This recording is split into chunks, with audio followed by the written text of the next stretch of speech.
from the Gospel according to St. Mark, chapter 13, and read from verses 33 to 37.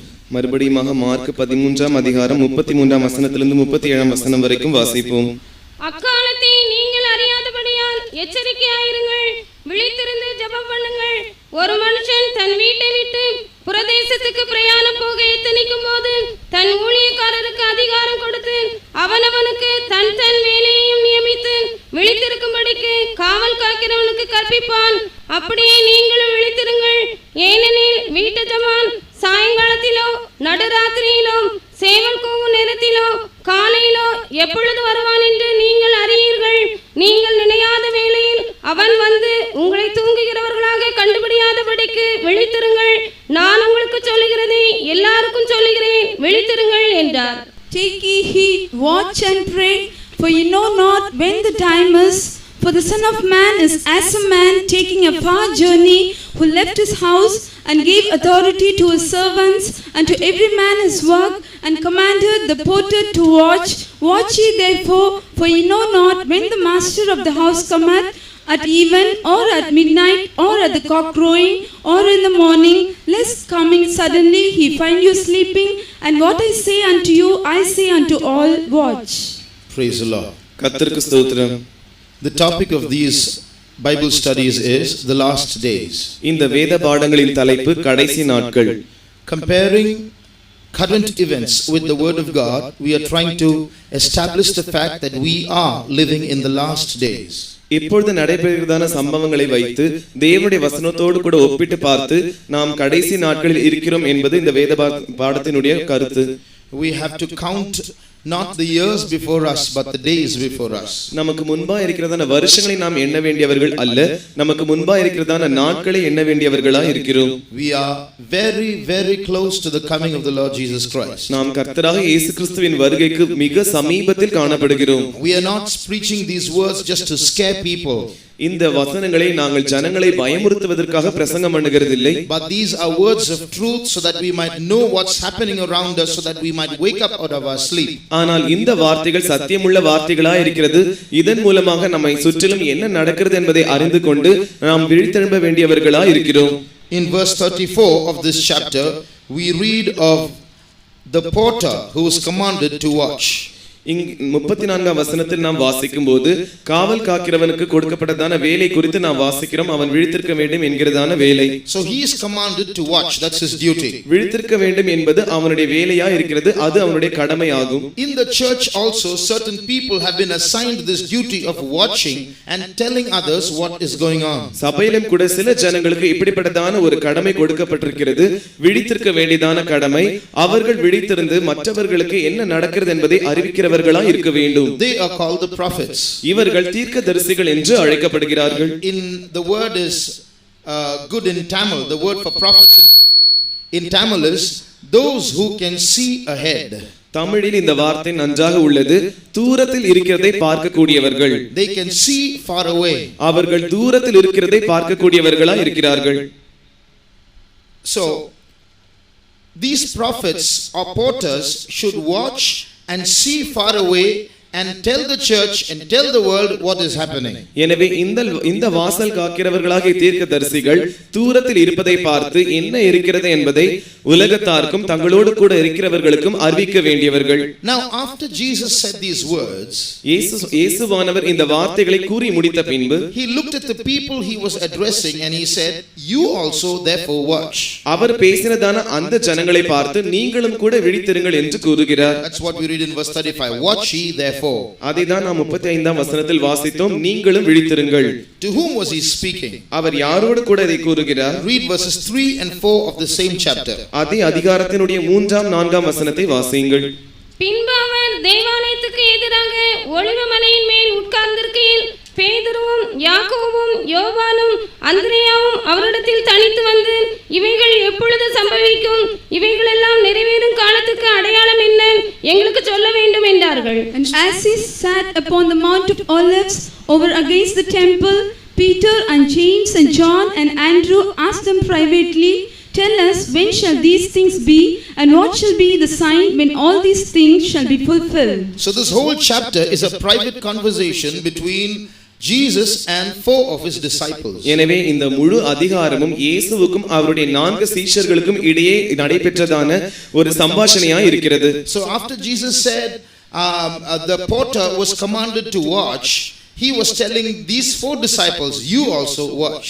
வாசல் காக்கிறவன் விழித்திருக்கிறதான வேலையை செய்ய வேண்டும் என்று இயேசு கூறின பின்பு இந்த சீஷர்களிடத்தில் நீங்களும் விழித்திருக்க வேண்டும் என்று கூறுகிறார். In other words, they were supposed to watch and pray and tell the church about the coming of the Lord. வேறு வார்த்தைகளில் அவர்கள் விழித்திருந்து ஜெபித்து சபைக்கு கர்த்தருடைய வருகையை பற்றி அறிவிக்கிறவர்களாய் இருக்க வேண்டும். Although these disciples did not live in the days of the coming of the Lord, they had a foresight about the coming of the Lord. இந்த சீஷர்கள் கர்த்தருடைய வருகை நாளின் போது ஜீவிக்காவிட்டாலும் கர்த்தருடைய வருகை பற்றிதான ஒரு முன் தரிசனம் அவர்களுக்கு இருந்தது. Now we don't know about Andrew, but Peter, James and John, who have all written books in the Bible, have all spoken about the coming of the Lord. அந்திரேயாவை பற்றி நாம் அறிகிறதில்லை, ஆனால் பேதுருவும் யாக்கோபும் யோவானும் அவர்கள் வேதத்தில் நிருபங்களை எழுதியிருக்கிறார்கள். இவர்கள் யாவருமே கர்த்தருடைய வருகையை பற்றியும் எழுதியிருக்கிறார்கள். They have mentioned that Jesus is coming soon. இயேசுவானவர் சீக்கிரம் வருகிறார் என்று அவர்கள் குறிப்பிட்டிருக்கிறார்கள். So as Jesus commanded them, they did play the duty of a porter and watched and told the church that he is coming soon. இயேசு அவர்களுக்கு கட்டளை கொடுத்த பிரகாரமே அவர்கள் வாசல் காக்கிறதான வேலையை அவர்கள் செய்து விழித்திருக்கிறதான கடமையை அவர்கள் செய்து தூரத்தில் உள்ளதை பார்த்து சபைகளுக்கு அறிவித்தார்கள். So 2000 years ago they said Jesus is coming soon and he still not come. 2000 வருஷங்களுக்கு முன்பாக இயேசுவானவர் தாம் சீக்கிரமாக வரப்போகிறார் என்று கூறினார். ஆனால் இன்னும் இயேசுவானவர் வரவில்லை. So what should our attitude be? எனவே நம்முடைய மனப்பான்மை எப்படி இருக்க வேண்டும்? Well, he is not going to come here after all, so he is going to come much later. இதற்கு பிறகும் அவர் வரமாட்டார், இன்னும் அதிக நாட்கள் காலங்கள் கழித்து தான் அவர் வருவார். That's not how it should be. That is called sleep.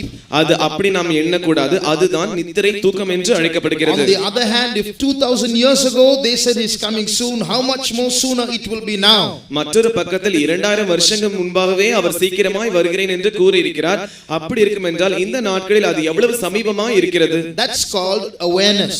அதுதான் விழிப்புணர்வு என்று அழைக்கப்படுகிறது. So we all have to realize that we are living in a generation when we are going to be eyewitnesses of the coming of the Lord. நாம் யாவரும் கர்த்தருடைய வருகைக்கு சாட்சிகளாய் இருக்க போகிறதான நாட்களில் நாம் யாவரும் காணப்படுகிறோம் என்பதை நாம் அறிந்திருக்க வேண்டும். Just like God ordained porters or prophets in every generation, in this generation also God has some prophets who are going to point out and say, tell the world, tell the church, Jesus is coming soon. தேவன் எப்படி ஒவ்வொரு தலைமுறையிலும் தீர்க்கதரிசிகளை நியமித்து அந்த சபையாருக்கு அவர்கள் எப்படி இருக்க வேண்டும் என்பதை முன்தரிசனமாக உரைக்கும்படியாய் அந்த தீர்க்கதரிசிகளை வைத்தாரோ, அதே போல கடைசி சந்ததியினராகிய நமக்கும் கூட சில தீர்க்கதரிசிகளை வைத்து அவர்கள் முன்பாக இருக்கிறதை பார்த்து சபைகளுக்கும் உலகத்தாருக்கும் சொல்ல வேண்டும்படியாய் தீர்க்கதரிசிகளை நியமித்திருக்கிறார். Some of you may be called to be such prophets. அப்படிப்பட்ட தீர்க்கதரிசிகளாய் நீங்கள் இருக்க வேண்டும் என்று உங்களில் சிலர் அழைப்பு பெற்றிருக்கலாம். You may not have an opportunity to stand before an audience like this and speak in public.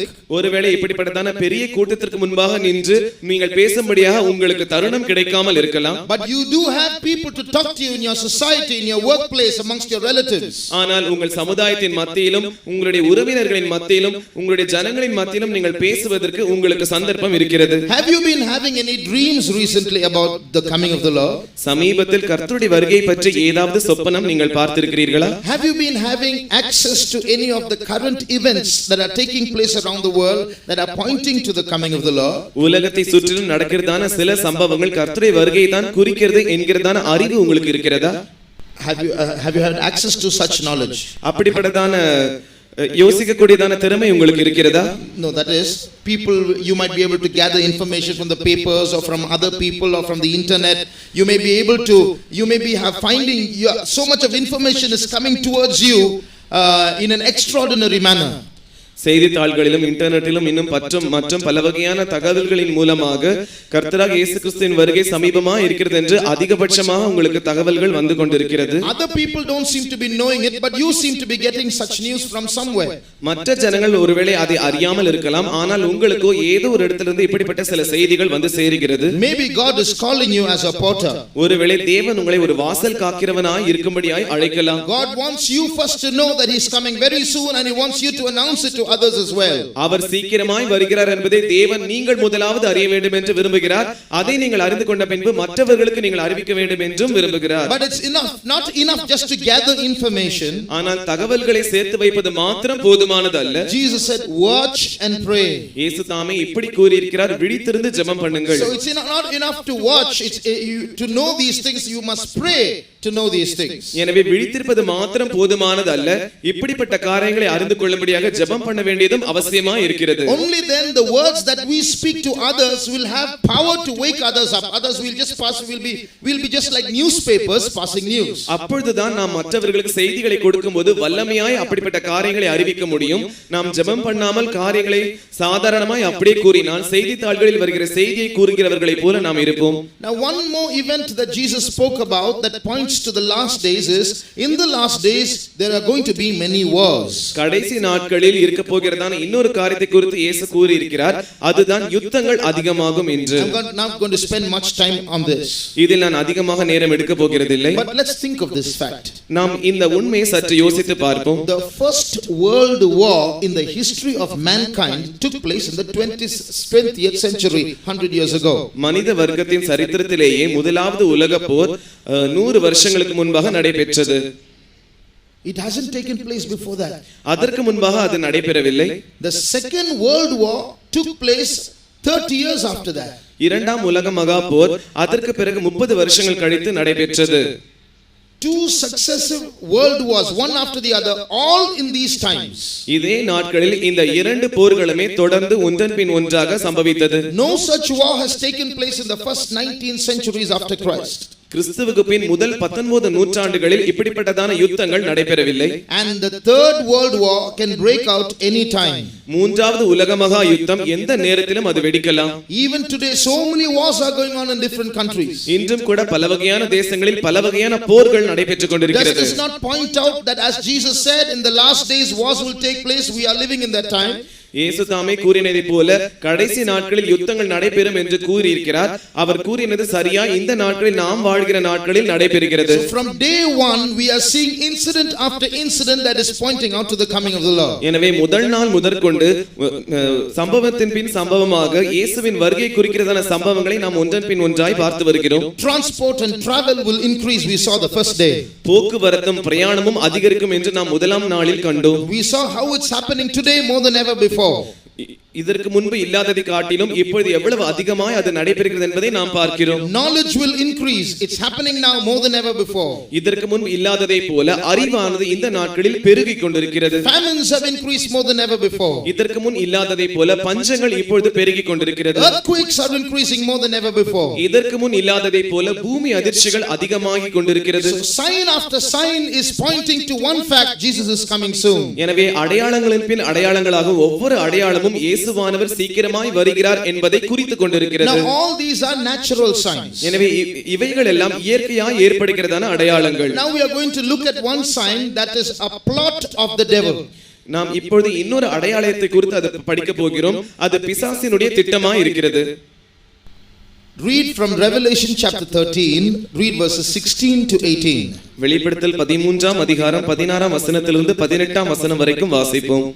அது சிறியோர் பெரியோர் ஐஸ்வர்யவான்கள் தரித்திரர் சுயாதீனர் அடிமைகள் இவர்கள் யாவரும் தங்கள் தங்கள் வலது கைகளிலாவது நெற்றிகளிலாவது ஒரு முத்திரையை பெறும்படிக்கும் அந்த மிருகத்தின் முத்திரையாவது அதன் நாமத்தையாவது அதன் நாமத்தின் லக்கத்தையாவது தரித்துக் கொள்ளுகிறவன் தவிர வேறொருவரும் கொல்லவும் விற்கவும் கூடாதபடிக்கும் செய்தது. இதிலே ஞானம் விளங்கும். அந்த மிருகத்தின் லக்கத்தை புத்தியுடையவன் கணக்கு பார்க்க கடவன். அது மனுஷனுடைய லக்கமாயிருக்கிறது. அதனுடைய Lakkam 666. And he causeth all, both small and great, rich and poor, free and bond, to receive a mark in their right hand or in their foreheads, and that no man might buy or sell, save he that had the mark, or the name of the beast, or the number of his name. Here is wisdom. Let him that hath understanding count the number of the beast, for it is the number of a man, and his number is 666. Now, Satan has always wanted to be God. சாத்தான் எப்பொழுதுமே தான் கடவுளாய் இருக்க வேண்டும் என்று விரும்புகிறவன். That desire is still not over. He still wants to exalt himself. He somehow wants to overthrow God and be God. அவனுக்கு இருக்கிறதான அந்த விருப்பம் இன்னும் தீர்ந்த பாடில்லை. இன்னும் கூட அவன் அதே வாஞ்சையோடு தான் காணப்படுகிறான்.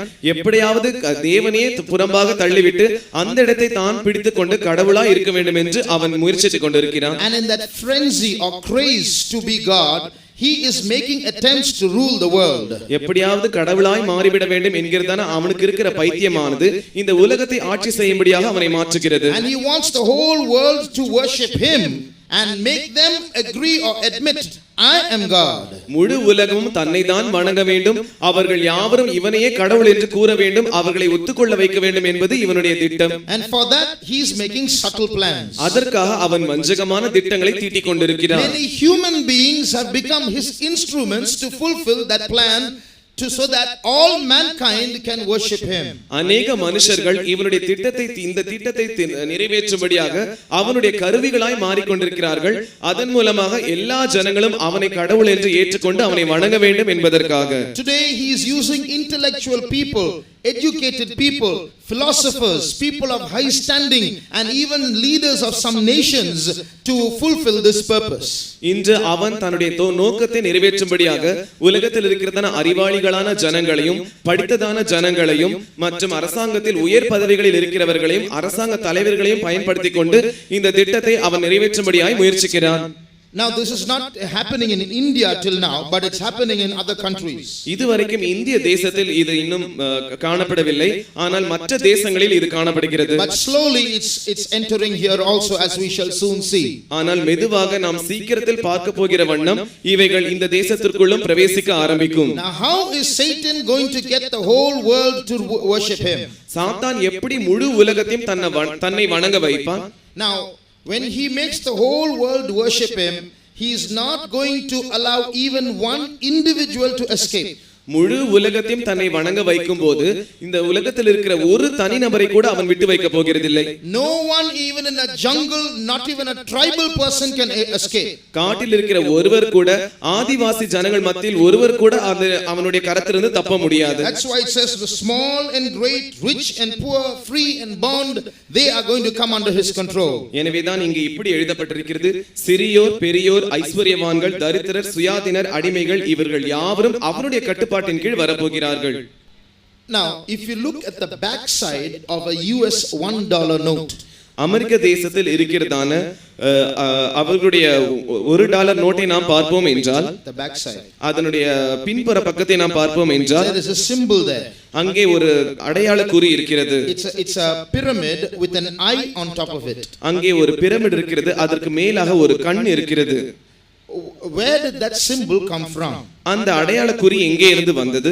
That was the symbol of a secret society that began about 300 years ago. அந்த அடையாள குறியானது 300 வருஷங்களுக்கு முன்பாக ஆரம்பித்ததான ஒரு ரகசிய சமுதாயத்தினுடைய ஒரு அடையாள குறியாய் இருக்கிறது. The name of that secret society is called the Illuminati. அந்த ரகசிய சமுதாயத்தினுடைய பெயர் என்னவென்றால் இல்லுமினாட்டி. The word illuminate in English means to lighten. ஆங்கிலத்தில் illuminate என்கிறதான வார்த்தையானது பிரகாசிக்க செய்வது என்பது அர்த்தம். The word lu means light. Lu என்றால் வெளிச்சம். So Illuminati means a group of people who call themselves enlightened ones. Illuminati என்று சொல்லும்போது ஒரு கூட்ட ஜனங்கள் தாங்கள் பிரகாசிக்கப்பட்டவர்கள் என்று தங்களை தாங்களே அழைத்துக் கொள்கிறார்கள். Now who is behind all this? இவைகள் எல்லாவற்றுக்கும் பின்பாக இருப்பது யார்? Now they call themselves the enlightened ones, and they say we are the ones who know everything, and they are very wise. They are the best people, the most intellectual people in the world, collected from various parts, and they think they are the ones who have to get together and rule the world. இவர்கள் தாங்களே பிரகாசமுள்ள ஜனங்கள் என்று அழைத்துக் கொள்கிறார்கள். தாங்கள் தான் பிரகாசிக்கப்பட்டவர்கள் என்று அழைத்துக் கொள்கிறார்கள். இந்த ஜனங்கள் முழு உலகத்தில் இருக்கிறதான மிகவும் மேதைகளாய் இருக்கிறதான ஜனங்கள், அறிவாளிகளாய் இருக்கிறதான ஜனங்கள், மிகவும் சிறந்த ஜனங்களாய் இருக்கிற இவர்கள் இந்த முழு உலகத்தையும் தாங்கள் தான் ஆட்சி செய்ய வேண்டும் என்கிற எண்ணத்தோடு கூட இப்படிப்பட்டதான ஒரு கூட்டத்தை ஆரம்பித்திருக்கிறார்கள். So their plans is to enter into every country in subtle ways and take over power little by little, although it might take many generations. இவர்களுடைய திட்டம் என்னவென்றால் மெதுவாக வஞ்சகத்தனமாக ஒவ்வொரு தேசத்திற்குள்ளும் புகுந்து அந்த தேசத்தினுடைய ஆட்சியை கைப்பற்றிக் கொள்ள வேண்டும்.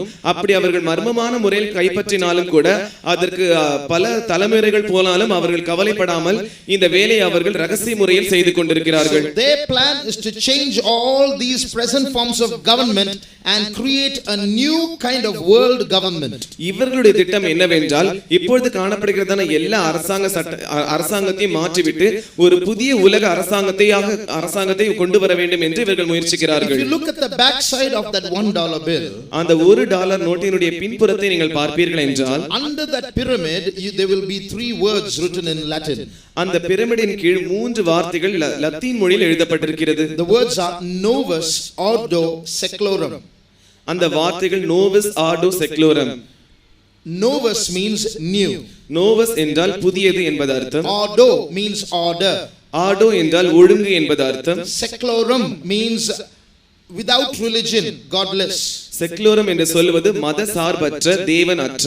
In other words, it is on top it is written annui coptis, that means announcing the birth of.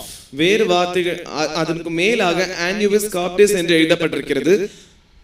It means announcing the birth of. அதோட அர்த்தம் ஒருவனுடைய பிறப்பை அறிவித்தல். That means this symbol placed on the $1 bill is announcing the birth of a new world order.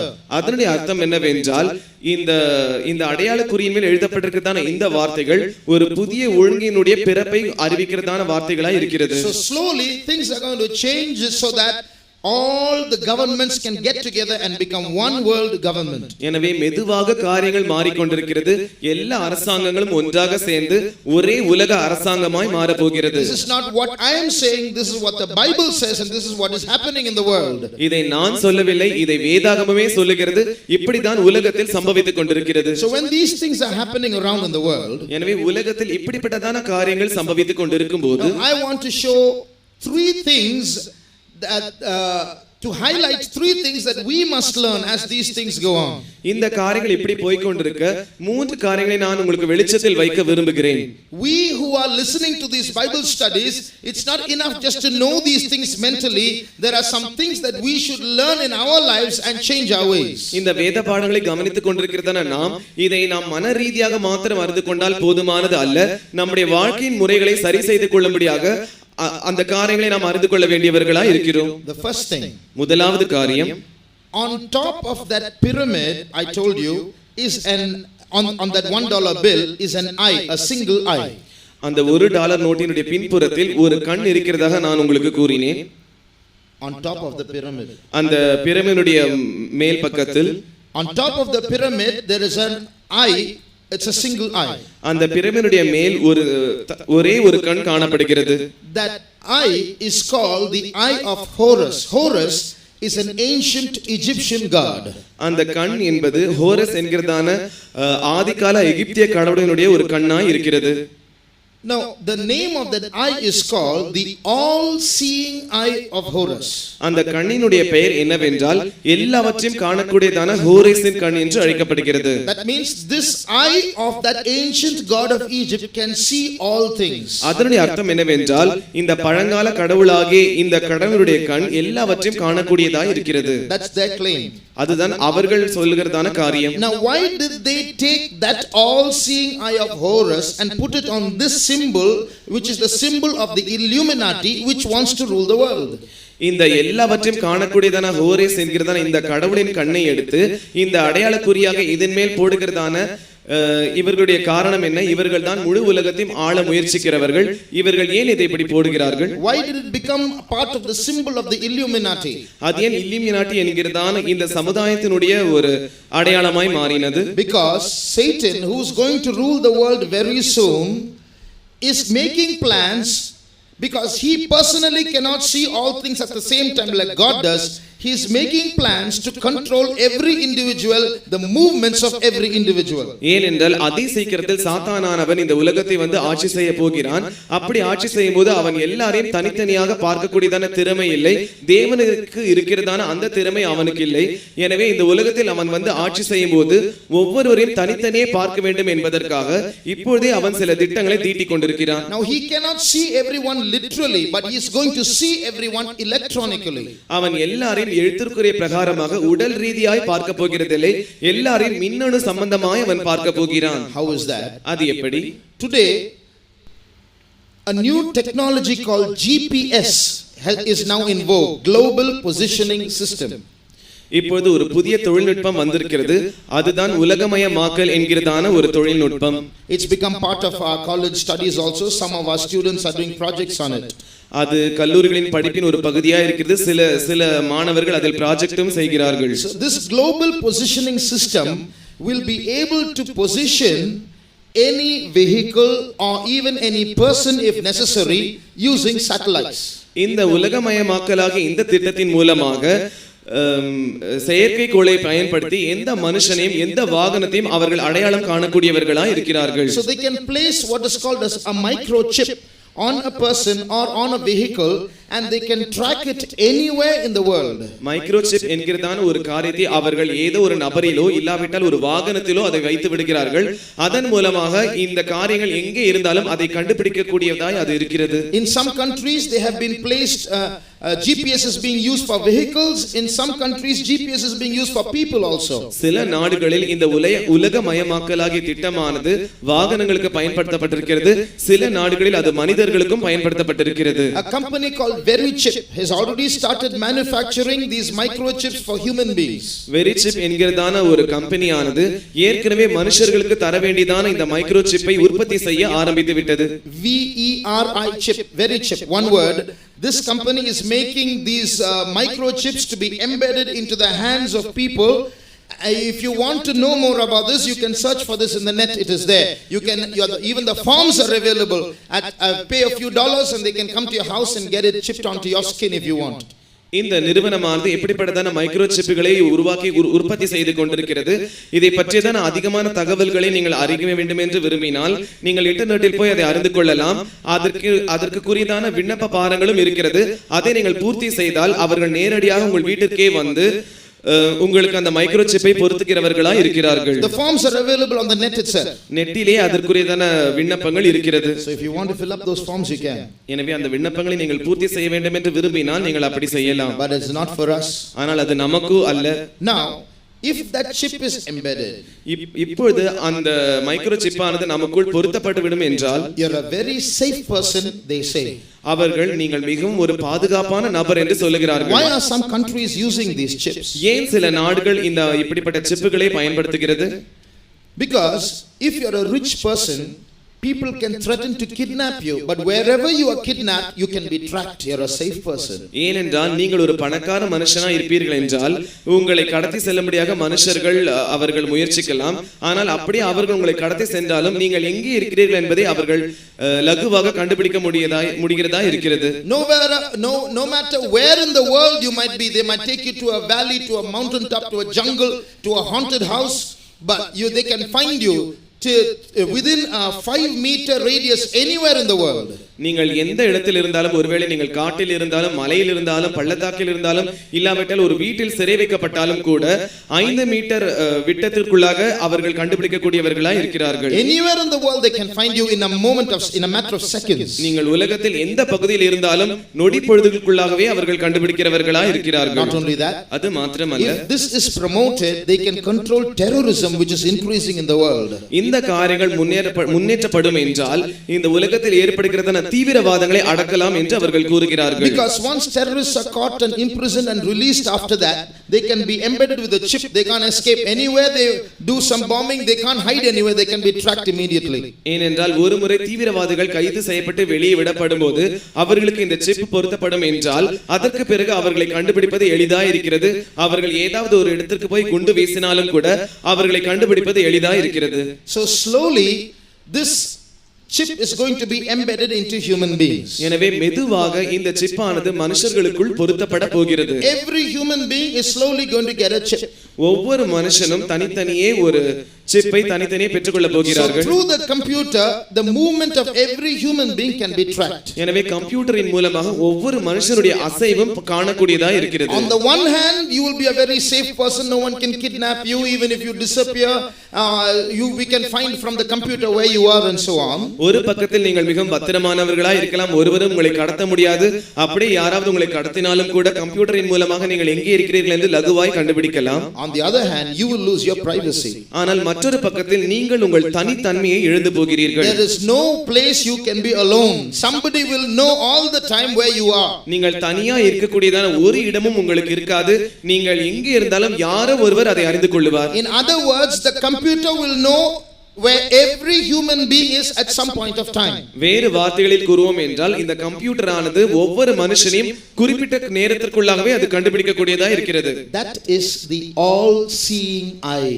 அதுதான் எல்லாவற்றையும் காணக்கூடியதான கண். So now they have electronically they have developed systems to track the movements of every human being.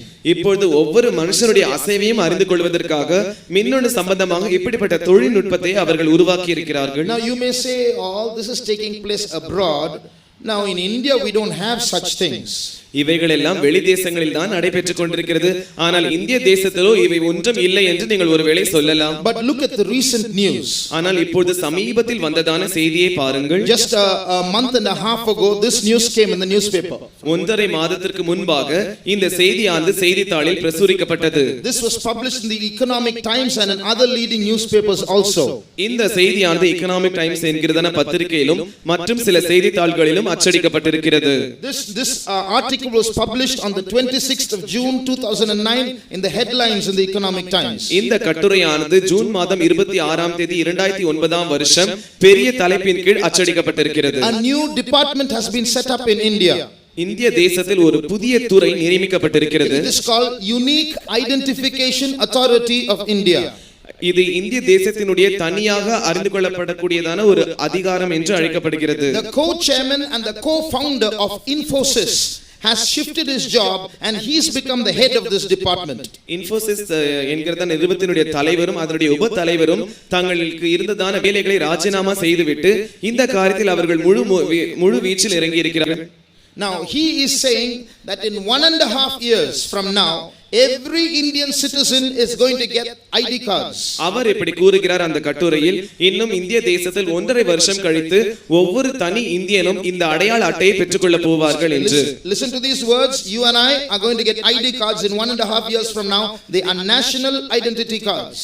இந்த வார்த்தைகளை கவனமாய் கவனியுங்கள். நீங்களும் நானும் இன்னும் 1.5 வருஷத்தில் இப்படிப்பட்ட அடையாள அட்டையை பெற்றுக்கொள்ள போகிறோம். இது தேசிய அடையாள அட்டையாய் இருக்கிறது. Now slowly these identity cards will be converted into multi-purpose cards. மெதுவாக இந்த அடையாள அட்டையானது பல்வேறு காரியங்களுக்கு பயன்படுத்தப்பட போகிற ஒன்றாய் இருக்க போகிறது. Now we have so many cards. You have your driving license, you have your bank passbooks, and then you have your medical cards, and you have your identity cards. So many cards we have, your credit cards. All these will be put into one card and made into a miniature chip and embedded into the skin. That's how it's going to go step by step. இன்றைய நாட்களில் உங்களுக்கு பல வகையான அட்டைகள் இருக்கிறது. உங்களுடைய ஓட்டுநர் உரிமம் உள்ளதான அட்டை மற்றும் வங்கி கணக்கு வைக்கப்பட்டிருக்கிறதான அட்டை, இன்னும் உங்களுடைய அடையாள அட்டை என்று இப்படி பல வகையான கார்டுகள் இருக்கிறது. அது மாத்திரமல்ல, உங்களுக்கு கிரெடிட் கார்டு இப்படிப்பட்ட கார்டுகள் இருக்கிறது. இவைகள் யாவும் இன்னும் சில நாட்களில் ஒன்றாக சேர்க்கப்பட்டு அவைகள் இன்னும் சற்று சிறிதாய் மாற்றப்பட்டு உங்களுடைய சரீரத்திற்குள் பொருத்தப்பட போகிறது. Now why should it be embedded into the skin? இது ஏன் தோலிற்குள் பொருத்தப்பட வேண்டியதா இருக்கிறது? Why can't you just hang it around your neck like everybody is doing it today? இன்று எல்லாரும் அடையாள அட்டையை கழுத்தில் மாட்டிக்கொள்வதை போல அதை ஏன் நீங்கள் கழுத்தில் மாட்டிக்கொள்ள கூடாது? Now if it's just going to be an ID card, it's all right. அது சாதாரண அடையாள அட்டையாக இருக்கும் என்றால் அது அப்படிப்பட்ட காரியம் போதுமானதா இருக்கிறது. But if it's going to be an all in one card, that's going to be very important because you're going to have your money there. ஆனால் எல்லாம் ஒரே அட்டையில் இருக்க வேண்டும் என்கிறதான அந்த விஷயம் வரும்போது அதை நீங்கள் அப்படி வெளிப்பிரகாரமாக வைக்க முடியாது, ஏனென்றால் அதில் உங்கள் பணம் இருக்கிறது. So safety of that card is very important. எனவே அந்த அடையாள அட்டையினுடைய பாதுகாப்பானது மிகவும் முக்கியமானதா இருக்கிறது. It can get stolen, ஒருவேளை அது திருடப்படலாம், it can get broken, இல்லாவிட்டால் உடைந்து போகலாம், it can get duplicated by electronic engineers, இல்லாவிட்டால் மின்னணு பொறியாளர்களால் அது போலியானதாய் மாற்றப்படலாம். So to prevent all these things, the best thing is if it can become embedded into your skin, no one can steal it, it cannot be duplicated, it will not fall off, it will not break. எனவே இந்த எல்லா காரியங்களும் தவிர்க்கும்படியாக அந்த அட்டையை உங்களுடைய தோலிற்குள் பொருத்திவிட்டால் ஒருவரும் அதை உங்களிடத்திலிருந்து களவாட முடியாது, அது உடைந்தும் போகாது, ஒருவரும் அதை உங்களிடத்திலிருந்து எடுத்துக்கொள்ளவும் முடியாது, அது கீழே விழுந்து விடவும் செய்யாது. So even in a developing country like India, step by step it's coming in. இப்படி இந்தியா முன்னேறுகிறதான இந்திய தேசங்களை போல இந்த காரியங்கள் பல வகையான தேசங்களில் பிரவேசித்துக் கொண்டிருக்கிறது. So in the name of safety we are going to be supervised. எனவே பாதுகாப்பு என்கிறதான பெயரின் கீழ் நாம் யாவரும் கண்காணிக்கப்பட போகிறோம். We are going to lose our privacy. There's no place you can be alone where you think nobody sees you. Someone's watching you over the system all the time. நாம் நம்முடைய தனிமையை எழுந்து போக போகிறோம். அதற்கு பிறகு நாம் தனிமையா இருந்தாலும் நாம் தனிமையா இருக்க முடியாது, ஏனென்றால் நம்மை யாரோ ஒருவர் கம்ப்யூட்டரின் மூலமாக கண்காணித்துக் கொண்டே இருப்பார். This symbol of the Illuminati with the pyramid and the eye was there 300 years ago. The all-seeing eye was there, right there. Did they know that 300 years later the GPS would be invented? இந்த இல்லுமினாட்டி என்கிறதான இந்த சமுதாயத்தினுடைய அடையாளமாகிய இந்த pyrimidine மேல் இருக்கிறதான இந்த கண்ணானது 300 வருஷத்திற்கு முன்பாக எல்லாவற்றையும் காணக்கூடியதான கண் என்று அவர்கள் பயன்படுத்தினார்கள். அவர்கள் 300 வருஷத்திற்கு முன்பாக இப்படி பயன்படுத்தும் போது 300 வருஷங்கள் கழித்து இப்படி உலகமயமாக்கலின் திட்டம் வரும் என்று அவர்கள் நினைத்தார்களா? Don't you think that there is someone behind all this? இவைகள் எல்லாவற்றிற்கும் பின்பாக யாரோ ஒருவர் இருக்கிறார் என்று நீங்கள் நினைக்கிறதில்லையா? Is there not a power at work intelligently working amongst the human masses trying to do something definite? ஜன சமூகத்தின் மத்தியில் இப்படிப்பட்டதான அதர்சனமான ஒரு அதிகாரமானது நிச்சயமில்லாததாய் கிரியை செய்கிறதை உங்களால் யோசிக்க முடிகிறதில்லையா? Behind all this is the power of Satan trying to bring every human being under his control. இது முற்றிலும் சாத்தானுடைய அதிகாரமாய் இருக்கிறது. எல்லா மனுஷர்களையும் தனக்கு கீழ் கொண்டு வர வேண்டும் என்கிறதான அவனுடைய அதிகாரம். Now compare this all-seeing eye of Satan with the all-seeing eye of Jesus. இந்த எல்லாவற்றையும் காணக்கூடியதா இருக்கிறதான இந்த சாத்தானுடைய கண்ணோடு எல்லாவற்றையும் காணக்கூடியதான இயேசுவின் கண்களை ஒப்பிட்டு பார்த்தால், Jesus told Nathanael, when you were under the fig tree I knew you. இயேசு நாத்தான்வேலிடத்தில் இப்படி கூறினார், நீ அத்தி மரத்தின் கீழ் இருக்கும்போதே நான் உன்னை கண்டேன் என்று. Jesus tells you and me, I chose you when you were in your mother's womb. இயேசு உங்களையும் என்னையும் பார்த்து கூறுகிறார், நீங்கள் உங்கள் தாயின் கர்ப்பத்தில் இருக்கும்போதே நான் உங்களை தெரிந்து கொண்டேன் என்று. The Bible says his eyes are like flames of fire. வேதம் சொல்லுகிறது அவருடைய கண்கள் அக்கினி ஜுவாலைகளை போன்றது. We human beings can see in the day. மனுஷர்களாகிய நாம் பகல் நேரத்தில் காணக்கூடியவர்களாய் இருக்கிறோம். Animals can see in the day and in the night. விலங்குகளால் இரவு நேரத்திலும் பகல் நேரத்திலும் காணக்கூடியதாய் இருக்கிறது. God can see in the day and in the night, and he can see into every heart also. தேவன் இரவிலும் பகலிலும் பார்க்கக்கூடியவராய் இருக்கிறார்.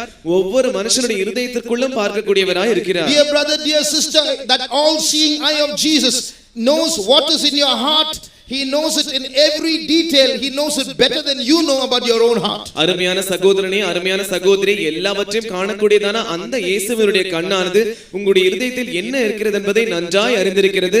நீங்கள் உங்கள் இருதயத்தை பற்றி அறிந்திருக்கிறதை காட்டிலும் அவருடைய கண்களானது உங்களுடைய இருதயத்தை பற்றி மிகவும் விளக்கமாய் அறிந்திருக்கிறது. The Bible says that the heart of man is exceeding deceitful and desperately wicked. வேதமானது மனுஷனுடைய இருதயமானது மகா கேடுள்ளதும் திருக்குள்ளதுமாய் இருக்கிறது என்று கூறுகிறது. What does that mean? அதனுடைய அர்த்தம் என்ன? My own heart can deceive me.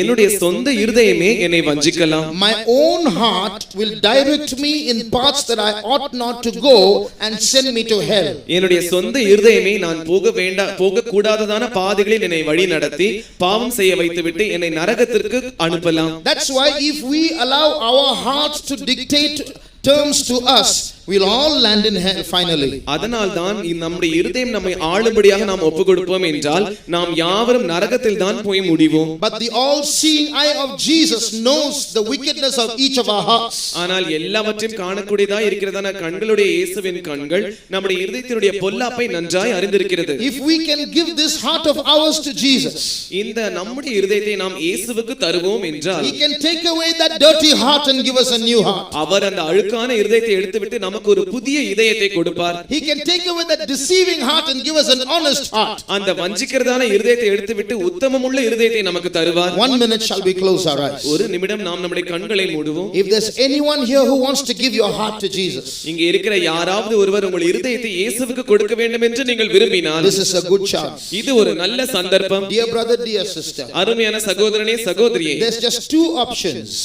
உங்களுக்கு முன்பாக இரண்டு தெரிந்து கொள்ளுதல்கள் இருக்கிறது. Either we come under the eyes of Jesus and give our hearts to him, or we come under the all-seeing eye of the adversary and our hearts go to hell. ஒன்று நாம் எல்லாவற்றையும் காணக்கூடியதான இயேசுவினுடைய கண்களுக்கு கீழ் வந்து அவரிடத்தில் நம்முடைய இருதயத்தை ஒப்புக் கொடுக்கலாம். இல்லாவிட்டால் நம்முடைய எதிரியாய் இருக்கிறதான எல்லாவற்றையும் காணக்கூடியதான கண்களிடத்திலும் நாம் நம்மை ஒப்புக் கொடுக்கலாம். What are we choosing? The choice is ours. இப்பொழுது நாம் எதை தேர்ந்தெடுத்துக் கொள்ள போகிறோம்? தேர்ந்தெடுப்பது நம்முடைய பகுதி. There is no third option. There are just two options. மூன்றாவது தேர்ந்தெடுப்பு இல்லை, இரண்டு தேர்ந்தெடுப்புகள் மாத்திரம்தான் இருக்கிறது. If not this, then automatically that. இது இல்லாவிட்டால் தானாகவே அதை தேர்ந்தெடுத்துக் கொள்வதுதான். The all-seeing eye of Jesus has known the state of your heart today and has wanted to give this truth to you today. That's why he's arranged these meetings for you, dear brother, dear sister. எல்லாவற்றையும் காணக்கூடியதான அந்த இயேசுவினுடைய கண்கள் உங்களுடைய இருதயத்தை பற்றி நன்றாய் அறிந்திருக்கிறது. உங்களுடைய இருதயத்தை இன்ன நிலவரத்தில் இருக்கிறது என்பதை பற்றி நன்றாய் அறிந்திருக்கிறது. அதன் நிமித்தமாக தான் அருமையான சகோதரனே சகோதரி இப்படிப்பட்ட வேத பாடங்களை அந்த கண்கள் நியமித்திருக்கிறது. He knows the problem you're going through. நீங்கள் போய் கொண்டிருக்கிறதான பிரச்சனைகளை பற்றி அவர் நன்றாய் அறிந்திருக்கிறார். Jesus knows the problem in your family. இயேசுவானவர் உங்கள் குடும்ப பிரச்சனைகளை பற்றி நன்றாய் அறிந்திருக்கிறார். You know you really cannot open up and tell the truth to anyone. You cannot open up and tell the truth to anyone. You know that. நீ உங்களுடைய பிரச்சனையை அந்த உண்மையை மற்ற யாரிடத்திலும் உங்களால் சொல்ல முடியாது. அதை பற்றி நீங்களே நன்றாய் அறிந்திருக்கிறீர்கள். Your situation is such that you can't tell anyone the truth about yourself. உங்கள் சூழ்நிலை அப்படிப்பட்டதா இருக்கிறபடியால் உண்மையை ஒருவரிடத்திலும் உங்களால் சொல்ல முடியாத நிலவரத்தில் நீங்கள் காணப்படுகிறீர்கள். But the all-seeing eye of Jesus knows the truth. ஆனால் எல்லாவற்றையும் காணக்கூடியதான இயேசுவின் கண்கள் அந்த உண்மையை பற்றி அறிந்திருக்கிறது. And he is talking to you today saying that he knows the truth. இன்று அவர் உங்களோடு கூட பேசிக் கொண்டிருக்கிறார். தாம் உண்மையை அறிந்திருக்கிறேன் என்று அவர் கூறுகிறார். And he loves you and he wants to change your heart. அவர் உங்களை நேசிக்கிறார். உங்கள் இருதயத்தை மாற்றும்படியாய் விரும்புகிறார். You may be a murderer listening from far away. ஒருவேளை நீங்கள் தூரத்தில் நின்று கேட்டுக்கொண்டிருக்கிறதான ஒரு கொலைகாரனாய் இருக்கலாம். You may be living with in lies. ஒருவேளை நீங்கள் பொய்களில் புரண்டு கொண்டிருக்கிறவராய் இருக்கலாம். You may be a fornicator. ஒருவேளை நீங்கள் வேசித்தனக்காரராய் இருக்கலாம். But the heart of Jesus knows you. ஆனால் இயேசுவினுடைய இருதயமோ உங்களை பற்றி நன்றாய் அறிந்திருக்கிறது. And he has the power to change your heart. உங்கள் இருதயத்தை மாற்றக்கூடியதான வல்லமை அவருக்கு இருக்கிறது. Dear brother, dear sister, அருமையான சகோதரனே சகோதரியே, Jesus has loved this land to arrange these Bible studies to warm the land. இயேசு இந்த தேசத்தை நேசித்தபடியினால் இந்த தேசத்தை தமக்கு சொந்தமாக வேண்டும் என்று நினைத்தபடியினால் இந்த வேத பாடங்களை அவர் ஆயத்தம் பண்ணி இருக்கிறார். He loves the people in this land. இந்த தேசத்தில் இருக்கிற ஜனங்களை அவர் நேசிக்கிறார். If he did not love the people, அவர் ஜனங்களை நேசிக்காவிட்டால் why should he have these studies? ஏன் இப்படிப்பட்ட பாடங்கள் இருக்க வேண்டும்? In any of these days have we ever collected offerings from you? இப்படி இதுவரைக்கும் நடந்ததான இந்த கூட்டங்களில் இதுவரைக்கும் நாங்கள் உங்களிடத்தில் காணிக்கைகளை சேர்த்திருக்கிறோமா? No, all this has been spent by us. இவைகள் யாவும் எங்களால் செலவு பண்ணப்பட்டவை. We have come only to tell you this news because Jesus loves you and he loves this land. இயேசு உங்களை நேசிக்கிறார், இயேசு இந்த தேசத்தையும் நேசிக்கிறார் என்கிறதான செய்தியை மாத்திரம் நாங்கள் சொல்லும்படியாய் இங்கே வந்திருக்கிறோம். We are going to praise God for every citizen of this land. இந்த தேசத்தினுடைய ஒவ்வொரு குடிமகனுக்காக இப்பொழுது நாம் தேவனை துதிக்க போகிறோம்.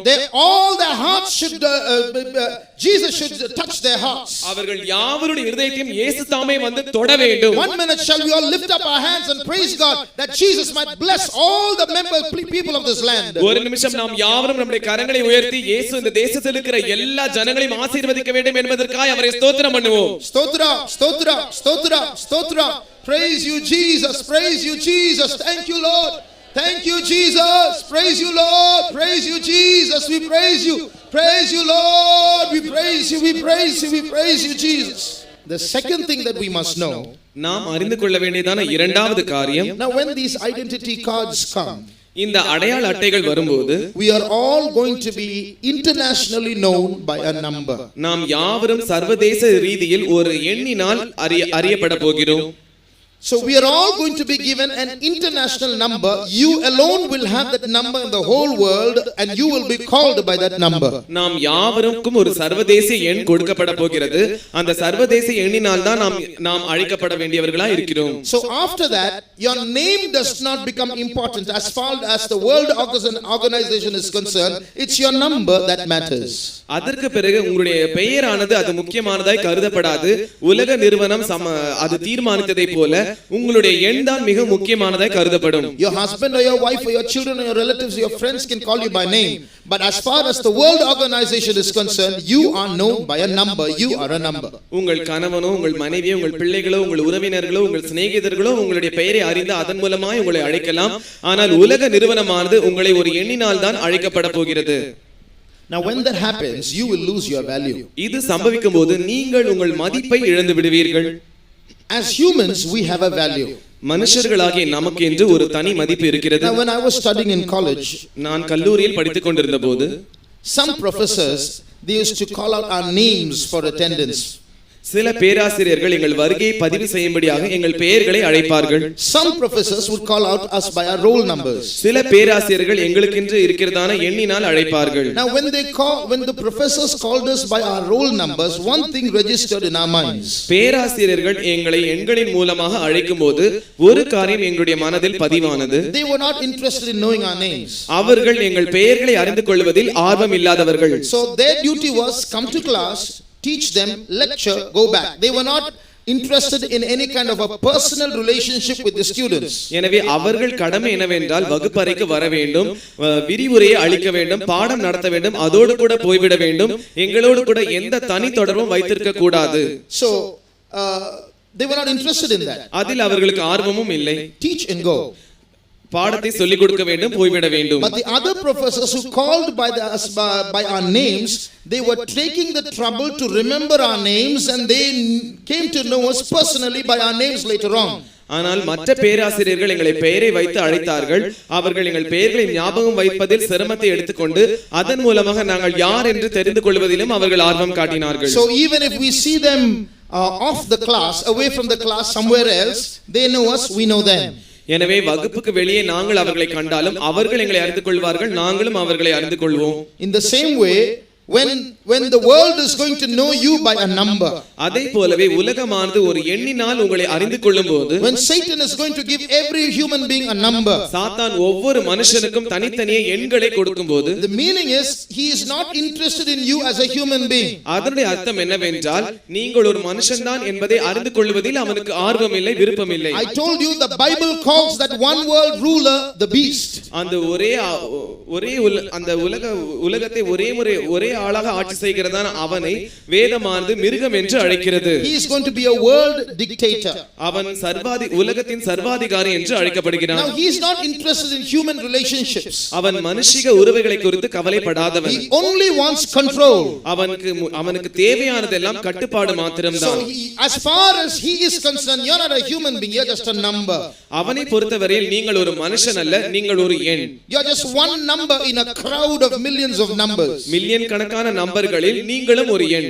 So to get rid of you in a moment is not a problem for him. எனவே உங்களை விட்டு அவன் போவதில் அவனுக்கு எந்த பிரச்சனையும் இல்லை. Now this will be the value of human beings in the time of the Antichrist. அந்திகிறிஸ்துவின் காலத்தில் மனுஷர்களுடைய மதிப்பு இவ்வளவுதான். The Bible prophesies that this world is going to be ruled by a one world ruler for 7 years. வேதமானது தீர்க்கதரிசனமாக இப்படி உரைத்திருக்கிறது, இந்த உலகமானது முழு உலகத்தையும் ஒரே மனிதன் ஆளுகை செய்வான், 7 வருஷம் ஆளுகை செய்வான் என்று. The scripture portion that I just read a little while ago from Revelation was written 1900 years ago. சற்று நேரத்திற்கு முன்பாக வெளிப்படுத்தல் புத்தகத்திலிருந்து வாசித்ததான வசனங்களானது 1900 வருஷங்களுக்கு முன்பாக எழுதப்பட்டதான வசனம். And they will make all small and great take this mark on their hands or on their forehead. எல்லா சிறியோரையும் பெரியோரையும் தங்கள் நெற்றிகளிலோ இல்லாவிட்டால் தங்கள் வலது கைகளிலோ இந்த முத்திரையை தரித்துக் கொள்ளும்படியாய் செய்வார்கள். And the number is 666. அந்த எண்ணானது 666. Now every human being will get this number. இப்பொழுது எல்லா மனுஷர்களும் இந்த எண்ணை பெற்றுக்கொள்வார்கள். Plus they will get a personal number. அதோடு கூட ஒரு தனி எண்ணையும் அவர்கள் பெற்றுக்கொள்வார்கள். Now if you look at most of the goods that are sold in the market, when they are packed, they all come with a code. சந்தைகளில் விற்கப்படுகிறதான அநேக பொருட்களை நாம் பார்ப்போம் என்றால் அந்த பொருட்கள் மேல் செய்யப்பட்டிருக்கிறதான பேக்கிங்கில் ஒரு கோட் இருக்கும். Your soaps and your shampoos and all the other packets, they have a code with black and white line, black lines, thick and thin, and spaces in between. அந்த நாம் வாங்குகிறதான சோப்புகளிலும் ஷாம்புகளிலும் அந்த கவர் மேலாக ஒரு கோடு இருக்கும். அந்த இடத்தில் பல வகையான கோடுகள் மெலியதாகவும் மற்றும் கருப்பு கோடுகள் இருக்கும், அடர்த்தியாகவும் இருக்கும், இடையிடையே இடைவெளியும் காணப்படும். That is called UPC, Universal Product Code. அது UPC என்று அழைக்கப்படுகிறது. So each item will be given a code. ஒவ்வொரு பொருளுக்கும் ஒரு கோடு கொடுக்கப்படும். So by that code they can identify what that item is. அதன் மூலமாக இது என்ன பொருள் என்பதை அவர்கள் அடையாளம் கண்டுகொள்வார்கள். They just have to take that code and place it on a screen, and immediately the computer will tell this is this item. அந்த வரிசையா இருக்கிறதான அந்த கோடுகளை அவர்கள் எடுத்து கம்ப்யூட்டர் முன்பாக வைக்கும்போது இந்த பொருள் இப்படிப்பட்டதான பொருள் என்பது அந்த கம்ப்யூட்டரில் வந்துவிடும். So although each of those items have their personal identification numbers, இந்த தனித்தனியே பொருட்களுக்கு இப்படிப்பட்ட தனித்தனியே எண்கள் இருந்தாலும், you go home and look at any of those items, you will see something there. அந்த பொருட்களை நீங்கள் வீட்டில் போய் பாருங்கள், அதில் நீங்கள் ஒரு சில காரியத்தை காண்பீர்கள். 3 of those lines will be longer than the others.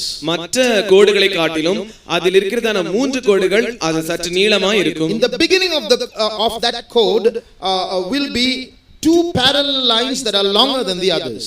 அந்த இடத்தில் பல வகையான கோடுகள் இருக்கும். அந்த கோடுகள் ஆரம்பிக்கிறதான அந்த முதலாவது 2 கோடு அவைகள் நீளமாய் இருக்கும். They will be longer than the others. மற்ற கோடுகளை காட்டிலும் அது நீளமானதா இருக்கும். In the middle there will be 2 lines that are longer than the others. அதற்கு மத்தியில் இன்னும் 2 கோடுகள் இருக்கும், அது மற்ற கோடுகளை காட்டிலும் நீளமானதா இருக்கும். And then in the end there will be another 2 lines that are longer than the others. கடைசியில் இருக்கிறதான இன்னும் 2 கோடுகள் இருக்கும், அது மற்ற கோடுகளை காட்டிலும் சற்று நீளமாய் இருக்கும். These 2 thin parallel lines are the code for 6. இந்த 2 மெல்லிதா இருக்கிறதான இந்த கோடுகள் 6 என்கிறதான எண்ணை அது குறிக்கிறது. I am not saying it is the code. அதை நான் சொல்லவில்லை. I am not trying to make it 6 because there are 3 sets of lines there. It is 6. நான் அதை 6 ஆக மாற்ற முயற்சிக்கவில்லை, ஏனென்றால் அங்கே 3 எண்கள் இருக்கிறது, அதனால் அது 6 ஆக இருக்கிறது. I am not trying to see in that code, in every code there are 3 sets of 2 lines. அங்க இருக்கிறதான ஒவ்வொரு பார்கோடிலும் 3 வகையான 2 கோடுகள் இருக்கிறது. And the Bible says 666 is coming, so I can try to artificially make those pairs of lines. This is 6, this the middle is 6, the end is 6, so 666 has come. It's not like that. வேதம் சொல்கிறது 666 என்று 3 ஆறுகள் இருப்பதினால், இங்கேயும் இந்த இரட்டை கோடுகள் 3 இருப்பதினால் அது 6 என்று நான் சொல்ல வரவில்லை. It is like that. The code of 6 is 2 parallel lines as is shown. அந்த பார்கோடில் இருக்கிறதான அந்த 2 கோடுகளுமே 6 என்கிறதான எண்ணை குறிக்கிறதா இருக்கிறது. So the 666 is there in every UPC, in every barcode. எனவே ஒவ்வொரு UPCயிலும் அந்த பார்கோடில் 666 இருக்கிறது. In the same way every human being will shortly be given numbers with 666 in every number. எனவே அதே போலவே ஒவ்வொரு மனுஷனுக்கும் 666 என்கிறதான மறைக்கப்பட்ட எண் வேறு எண்ணின் மூலமாக வழங்கப்படும். So you and I will reduce to a number. எனவே நீங்களும் நானும் எண்ணிற்குள் அடக்கப்படுவோம். There we will lose our values. அங்கே நாம் யாவரும் நம்முடைய மதிப்புகளை இழந்து போகிறோம். What if you are going to be called not by your name? You are going to be called hereafter, you are going to be called 5 4 6 7 9 8 9. இதற்கு பிறகு நாம் பெயர்களினால் அழைக்கப்படாமல் 5 4 6 7 8 9 என்கிறதான எண்களால் நாம் அழைக்கப்பட்டால், if that's your name hereafter, அதுதான் உங்களுடைய இதற்கு பிறகு உங்கள் பெயராய் இருக்க போகிறது. your value is gone. உங்கள் மதிப்பு போய்விட்டது. That's the value that the antichrist is going to give you. அந்திகிறிஸ்துவானவன் உங்களுக்கு கொடுக்க போகிறதான மதிப்பு அவ்வளவுதான். Hereafter for any government purpose that number will be used. இதற்கு பிறகு எந்த அரசாங்க நோக்கத்திற்கும் அந்த எண் தான் பயன்படுத்தப்படும். You're going to see this happening very soon. அதி சீக்கிரத்தில் இது சம்பவிப்பதை நீங்கள் காண்பீர்கள். But what does the God of the scriptures say? ஆனால் வேதாகமத்தின் தெய்வம் என்ன கூறுகிறார்? I have called you by name. நான் உன்னை பெயர் சொல்லி அழைத்தேன். Because he is our maker, he is our creator, he calls us by our name. ஏனென்றால் அவர் நம்முடைய சிருஷ்டிகராய் இருக்கிறார், அவர் நம்மை உருவாக்கினவராய் இருக்கிறபடியால் அவர் நம்மை பெயரினால் அழைக்கிறார். Dear brother, dear sister, he knows your value. அருமையான சகோதரனே சகோதரியே, அவர் உங்கள் மதிப்பை குறித்து அறிந்திருக்கிறார். Satan doesn't care who you are, he just wants your soul. நீங்கள் யார் என்று சாத்தானுக்கு அவன் கவலைப்படுகிறதில்லை, அவனுக்கு தேவையெல்லாம் உங்கள் ஆத்துமா மாத்திரம்தான். As I told you in the beginning, Satan does not like God. நான் ஏற்கனவே உங்களுக்கு சொன்னதை போல சாத்தான் தேவனை பிரியப்படாமல் இருக்கிறான். He hates God. அவன் தேவனை வெறுக்கிறான். So Satan can't kill God. He can't do anything. ஆனால் சாத்தானால் தேவனை கொலை செய்ய முடியாது. So how can he fight against God? எனவே தேவனுக்கு விரோதமாக அவன் எப்படி சண்டை போட முடியும்? The only way he can fight against God, and the best way he can fight against God, is to fight against someone whom God loves very much. தேவனுக்கு விரோதமாக சண்டை போட வேண்டும் என்றால் அவன் போட வேண்டியதான ஒரே ஒரு வழி, தேவன் சிறந்த வழி, தேவன் யாரை நேசிக்கிறாரோ அவர்களை எடுத்துக்கொள்வதன் மூலமாக. He has to take his revenge on those whom God hates. தேவன் யாரை நேசிக்கிறாரோ அவர்கள் மேல் பழி வாங்கினால் போதும். Then he can have his revenge on God. அதன் மூலமாக தேவன் மேல் பழி வாங்கிக் கொள்ளலாம். Supposing one man hates you but you are too strong for him. உதாரணமாக ஒரு மனுஷன் உங்களை வெறுத்துக் கொண்டிருக்கிறார், ஆனால் அவர் உங்களை எதிர்ப்பதற்கு நீங்கள் மிகவும் பலமுள்ளவராய் இருக்கிறீர்கள். He can take his revenge on you not by fighting against you, he can't do that, but he can kidnap your child and fight against you. உங்களுக்கு விரோதமாக சண்டை போட வேண்டும் என்றால் அவர் உங்களுக்கு விரோதமாக சண்டை போட முடியவில்லை, ஆனால் உங்கள் மேல் பழி வாங்க வேண்டும் என்றால் அவர் உங்களுக்கு விரோதமாக எதுவும் செய்யாமல் உங்கள் பிள்ளையை அவர் கடத்தி கொண்டு போய் விடலாம். Then you are in trouble. அப்பொழுது நீங்கள் பிரச்சனையில் மாட்டிக்கொள்வீர்கள். And that's what Satan is trying to do with human beings. இதைதான் சாத்தான் அப்படியே மனுஷர்கள் மத்தியில் செய்து கொண்டிருக்கிறான். Dear brother, dear sister, Satan does not love your soul, so he's waiting for a chance to kill you. அருமையான சகோதரனே சகோதரியே, சாத்தான் உங்களுடைய ஆத்துமாவுக்காய் காத்துக் கொண்டிருக்க போகிறதில்லை, உங்களை எப்படியாவது கொலை செய்து விட வேண்டும் என்று அவன் காத்துக் கொண்டிருக்கிறான். Today so many people in the world are worshipping Satan directly. இன்று உலகத்தில் இருக்கிற अनेक ஜனங்கள் சாத்தானை நேரடியாய் வணங்கிக் கொண்டிருக்கிறார்கள். They know he is Satan, they know they are going to hell, but they want to worship him, they want to go to hell. Hell is heaven for them. அவர்கள் சாத்தானை பற்றி நன்றாய் அறிந்திருக்கிறார்கள், சாத்தானை தாங்கள் வணங்கினால் நரகத்திற்கு தான் போவோம் என்று அறிந்திருக்கிறார்கள், ஆனால் அவர்கள் இன்னும் தொடர்ந்து சாத்தானை நேசித்து அவனையே வணங்கிக் கொண்டிருக்கிறார்கள். I have here a piece of paper. இங்கே என்னிடத்தில் ஒரு தாள் இருக்கிறது. This is a menu card from a pizza shop. இது ஒரு பீட்சா கடையினுடைய ஒரு மெனு கார்டா இருக்கிறது. It's not in India, it's in a country abroad. இது இந்திய தேசத்தில் இல்லை, இது வெளி தேசத்தில் இருக்கிறதான ஒரு கடையினுடைய தாள். It's the country of New Zealand. New Zealand என்கிறதான தேசத்தினுடையது. The name of this pizza shop is hell. இந்த பீட்சா கடையினுடைய பெயர் நரகம். Obviously it is run by some Satan worshipper. தெளிவாக இது ஏதோ சாத்தானை வணங்குகிறதான யாரோ ஒரு நபரினால் நடத்தப்பட்டு கொண்டிருக்கிறது. And the symbol of the shop is a picture of a snake. இந்த கடையினுடைய அடையாளமானது ஒரு சர்ப்பத்தினுடைய வரைபடமாய் இருக்கிறது. அந்த சின்னம். So you look at the names of some of these pizzas. இந்த பீட்சாக்களுடைய சில பீட்சாக்களுடைய பெயர்களை நீங்கள் பாருங்கள். One pizza is called trouble. ஒரு பீட்சாவினுடைய பெயர் பிரச்சனை. Another pizza is called mischief. இன்னொரு பீட்சாவினுடைய பெயர் குறும்புத்தனம். Another pizza is called brimstone. இன்னொரு பீட்சாவினுடைய பெயர் கந்தகம். Another pizza is called cursed. இன்னொரு பெயர் சபிக்கப்பட்டது. Another pizza is called serpent. இன்னொரு பீட்சாவினுடைய பெயர் பாம்பு. Another pizza is called sloth. இன்னொரு பீட்சாவினுடைய பெயர் சோம்பேறித்தனம். Another pizza is called lust. இன்னொரு பீட்சாவினுடைய பெயர் இச்சை. Another pizza is called gluttony. இன்னொரு பீட்சாவினுடைய பெயர் போஜன பிரியம். Another pizza is called doom. இன்னொரு பீட்சாவினுடைய பெயர் இருள், அழிவு. Another pizza is called demon. இன்னொரு பீட்சாவினுடைய பெயர் பிசாசு. Another pizza is called spirit. இன்னொரு பீட்சாவினுடைய பெயர் ஆவி. Look at the names of these pizzas. This is food items, they are calling it by these names. இவைகள் ஆகார பொருட்களா இருக்கிறது, ஆனால் இவைகளுக்கு கொடுக்கப்பட்டிருக்கிறதான பெயர்களை பாருங்கள். I am coming to the most important point written on this card. இந்த தாளின் மேல் எழுதப்பட்டிருக்கிறதான முக்கியமான பகுதிக்கு இப்பொழுது நான் வர போகிறேன். They have written something here, one para. I'll read it out for you. இங்கே அவர்கள் ஒரு சில வரிகளை இங்கே எழுதியிருக்கிறார்கள், அதை நான் வாசிக்கிறேன். The topic is if you haven't sold your soul yet, you should. இதனுடைய தலைப்பு இதுவரைக்கும் நீங்கள் உங்கள் ஆத்துமாவை விற்காமல் இருப்பீர்கள் என்றால் இப்பொழுது நீங்கள் அதை விற்க வேண்டும். The description is as follows. அதனுடைய விளக்கம் இப்படி தொடர்ந்து போகிறது. Your soul is something that sits there and does not do a thing. உங்கள் ஆத்துமாவானது ஒரே இடத்தில் உட்கார்ந்து கொண்டு ஒன்றுமே செய்யாததாய் இருக்கிறது. You can't see it. அதை உங்களால் பார்க்க முடியாது. You can't feel it. அதை உங்களால் உணர முடியாது. It can't keep you warm in the night. இரவு நேரத்தில் அது உங்களை உஷ்ணமாய் வைத்திருக்காது. And when you run out of milk in your house, it can't run to the dairy and grab some milk. நீங்கள் பால் வாங்க வேண்டும் என்று உங்கள் வீட்டை ஓடும்போது அது பால் பண்ணைக்கு நேராய் சென்று அந்த ஆத்துமா பால் வாங்காது. So your soul is useless. எனவே உங்கள் ஆத்துமா பயன் அற்றது. That's what's written here. அதுதான் இங்கே எழுதப்பட்டிருக்கிறது. So let us take your souls from your hands. எனவே நாங்கள் உங்கள் கரங்களிலிருந்து அந்த ஆத்துமாக்களை எடுத்துக்கொள்கிறோம். You can still taste all the pizzas we sell for you. நாங்கள் உங்களுக்கு விற்கிறதான இந்த பீட்சாக்களை நீங்கள் இன்னும் ருசி பார்க்கலாம். So please, your soul is of no use to you, give it to us. That's what they are asking. எனவே உங்கள் ஆத்துமாவினால் உங்களுக்கு எந்த பயனும் இல்லை, அதனால் அதை நாங்கள் உங்களிடத்தில் இருந்து கேட்கிறோம். So if you think it's hard to get rid of your soul, you're wrong. உங்கள் ஆத்துமாவை விட்டு உங்களை பிரிப்பது மிகவும் கடினமானது என்று நீங்கள் நினைப்பீர்கள் என்றால் உங்களுடைய எண்ணம் தவறாய் இருக்கிறது. They have given a website and say just visit this website on the internet, mail in your details and you can kiss your soul goodbye. இதற்குரியதான இணையதளத்தினுடைய முகவரி அவர்கள் கொடுத்திருக்கிறார்கள். இந்த இணையதளத்தின் மூலமாக நீங்கள் எங்களை சந்திக்கலாம். அதன் மூலமாக நீங்கள் உங்கள் ஆத்துமாவுக்கு விடை கொடுத்து எங்களிடத்தில் கொடுத்து விடலாம். You can fill up your details and kiss your soul goodbye. இதற்குரியதான விளக்கங்களை நீங்கள் பூர்த்தி செய்துவிட்டு உங்கள் ஆத்துமாவிற்கு வழி அனுப்பி வைக்கலாம். So here are people buying souls.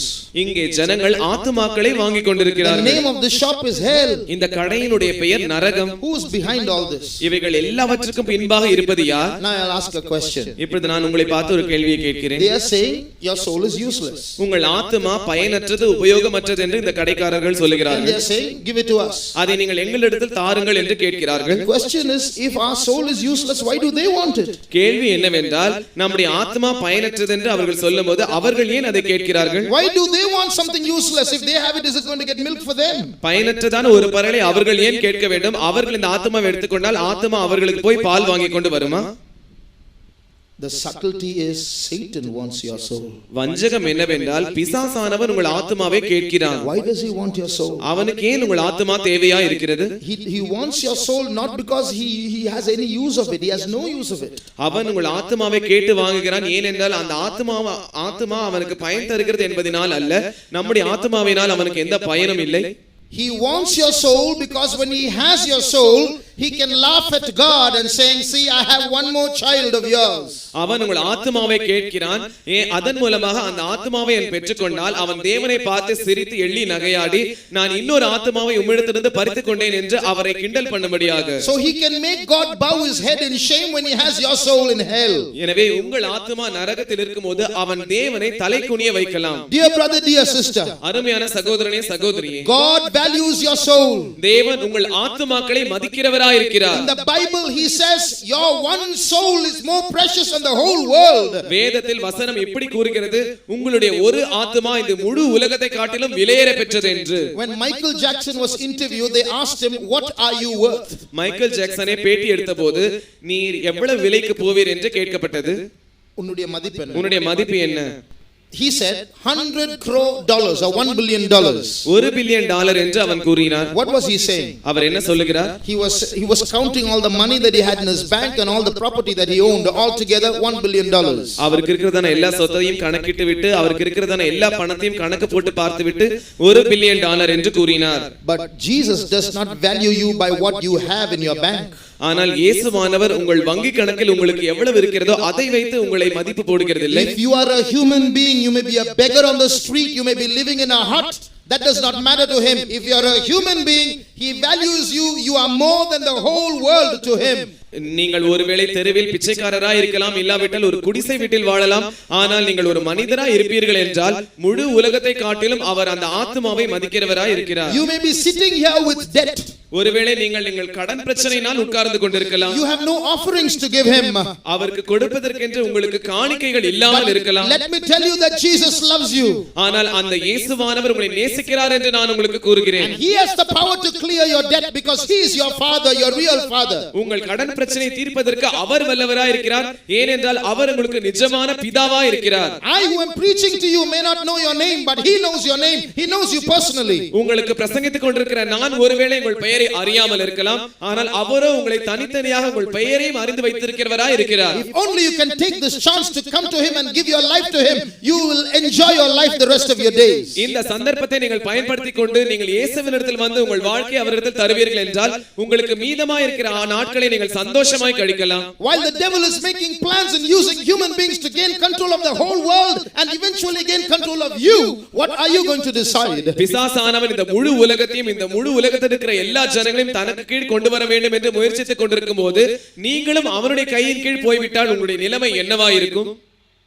What are you going to decide? நீங்கள் என்ன தீர்மானிக்க போகிறீர்கள்? You have to make a decision quickly. You can't postpone these decisions. There's no time. நீங்கள் சீக்கிரமாக தீர்மானம் எடுக்க வேண்டும். இந்த தீர்மானங்களை எடுப்பதற்கு நீங்கள் காலம் தாழ்த்த கூடாது. உங்களுக்கு காலம் இல்லை. Don't sell your soul to him. உங்கள் ஆத்மாவை நீங்கள் அவனிடத்தில் விற்றுவிட வேண்டாம். Your soul is safe only with Jesus. உங்கள் ஆத்மா இயேசுவினிடத்தில் இருந்தால் மாத்திரம்தான் பத்திரமாய் இருக்கும். The third thing that I would like to point out. நான் சொல்ல வேண்டியதான மூன்றாவது காரியம். Now these identification cards are going to be distributed shortly. இந்த அடையாள அட்டைகள் இன்னும் சில காலங்களுக்குள்ளாக அது விநியோகிக்கப்பட போகிறது. And I showed you how science is developing, technology is developing. It's going to be embedded into the bodies of people. எப்படி விஞ்ஞானம் முன்னேறி கொண்டிருக்கிறது, தொழில்நுட்பங்கள் எப்படி முன்னேறி கொண்டிருக்கிறது என்று நான் உங்களுக்கு கூறினேன். அதன் மூலமாக அந்த சிப்புகள் உங்களுடைய சரீரத்தில் பொருத்தப்பட போகிறது. Now listen carefully. இப்பொழுது கவனமாய் கவனியுங்கள். Now this mark, now this chip which is going to be embedded into our bodies because of necessity will slowly get converted into a religious mark. Not slowly but suddenly. தேவைக்காக நம்முடைய சரீரத்தில் பொருத்தப்படுகிறதான இந்த சிப்பானது திடீரென்று மெதுவாக இவைகள் மத சம்பந்தமானதாய் மாறப்போகிறது. Now it's only technology. இப்பொழுது அது தொழில்நுட்ப ரீதியாக மாத்திரம் தான் இருக்கும். If you have the chip in your hands, everything becomes easy. You don't have to carry money with you. You go to the petrol bunk and you fill petrol. You just have to, put your hands there against some screen which will read who you are, and it will work like a credit card, and you can just go on without money. அந்த சிப்பை நீங்கள் உங்கள் சரீரத்தில் பொருத்திக் கொண்டால் நீங்கள் பணம் எடுத்துக்கொண்டு போக வேண்டியதான அவசியம் இல்லை. பெட்ரோல் பங்குக்கு சென்று பெட்ரோல் போட்டுவிட்டு நீங்கள் உங்கள் சரீரத்தில் இருக்கிறதான அந்த சிப்பை காட்டினால் அதுவே படித்து என்ன காரியங்கள் என்று விளக்கி சொல்லிவிடும், கிரெடிட் கார்டை போல. So you don't have to be afraid of traveling in a bus. There will be no more pickpockets in the bus because there's no money in your pocket. எனவே நீங்கள் பஸ்ஸில் பிரயாணம் பண்ணும்போது எந்த பயமும் அடைய வேண்டிய அவசியம் இல்லை. ஏனென்றால் நீங்கள் பணம் வைத்திருக்க வேண்டிய அவசியமும் இல்லை. வழிப்பறி நடக்குமோ என்கிறதான பயமும் பட வேண்டிய அவசியம் இல்லை. So this all will come like some precautionary measure. எனவே இவைகள் எல்லாம் சில முன்னேற்பாடுகளாக முன்னெச்சரிக்கைக்கான ஏற்பாடுகளாக அது வரும். Suddenly it will change into a religious mark. திடீரென்று இது ஒரு மத சம்பந்தமான முத்திரையாய் மாறிவிடும். Do you know a new religion is coming? ஒரு புதிய மதம் வந்து கொண்டிருக்கிறது என்று உங்களுக்கு தெரியுமா? It's not Islam. அது இன்னும் அதிக நாட்கள் இல்லை. It is not Islam. அது முகமதிய மதம் அல்ல. It's not Hinduism. அது இந்து மதம் அல்ல. It's not Christianity. அது கிறிஸ்தவ மதம் அல்ல. It's not Buddhism. அது புத்த மதம் அல்ல. It's a new religion apart from all these. இந்த எல்லா மதங்களுக்கு அப்பாற்பட்ட விதத்தில் இது ஒரு புதிய மதமாய் இருக்க போகிறது. Have you heard of Scientology? Scientology என்கிறதான வார்த்தை நீங்கள் கேள்விப்பட்டிருக்கிறீர்களா? Have you heard of neo-paganism? Neo-paganism என்கிறதான வார்த்தை நீங்கள் கேள்விப்பட்டிருக்கிறீர்களா? These are new religions that are coming up. இவைகள் எல்லாம் புதிதாய் வந்து கொண்டிருக்கிறதான மதங்களாய் இருக்கிறது. Slowly all these religions will merge and become one religion. மெதுவாக இந்த எல்லா மதங்களும் ஒன்றாக சேர்ந்து ஒரே மதமாய் மாறிவிடும். It's going to be a religion against the true God. இது உண்மையான தேவனுக்கு விரோதமாய் இருக்கிறதான மதமாய் மாறும். And that new religion will have a new God. அந்த புதிய மதத்திற்கு ஒரு புதிய கடவுள் இருக்கும். And that new God is that Antichrist. அந்த புதிய கடவுள் தான் அந்த அந்திகிறிஸ்து.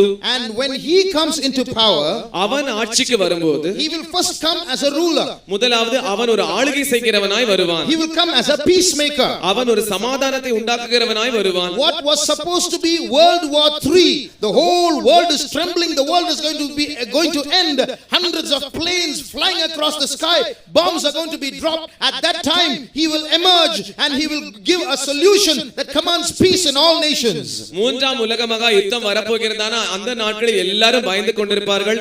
வானத்தில் போர் விமானங்கள் இங்கும் அங்குமாக பறந்து கொண்டிருக்கும், அணுகுண்டுகள் அங்கும் இங்குமாக வீசப்பட்டு கொண்டிருக்கும்.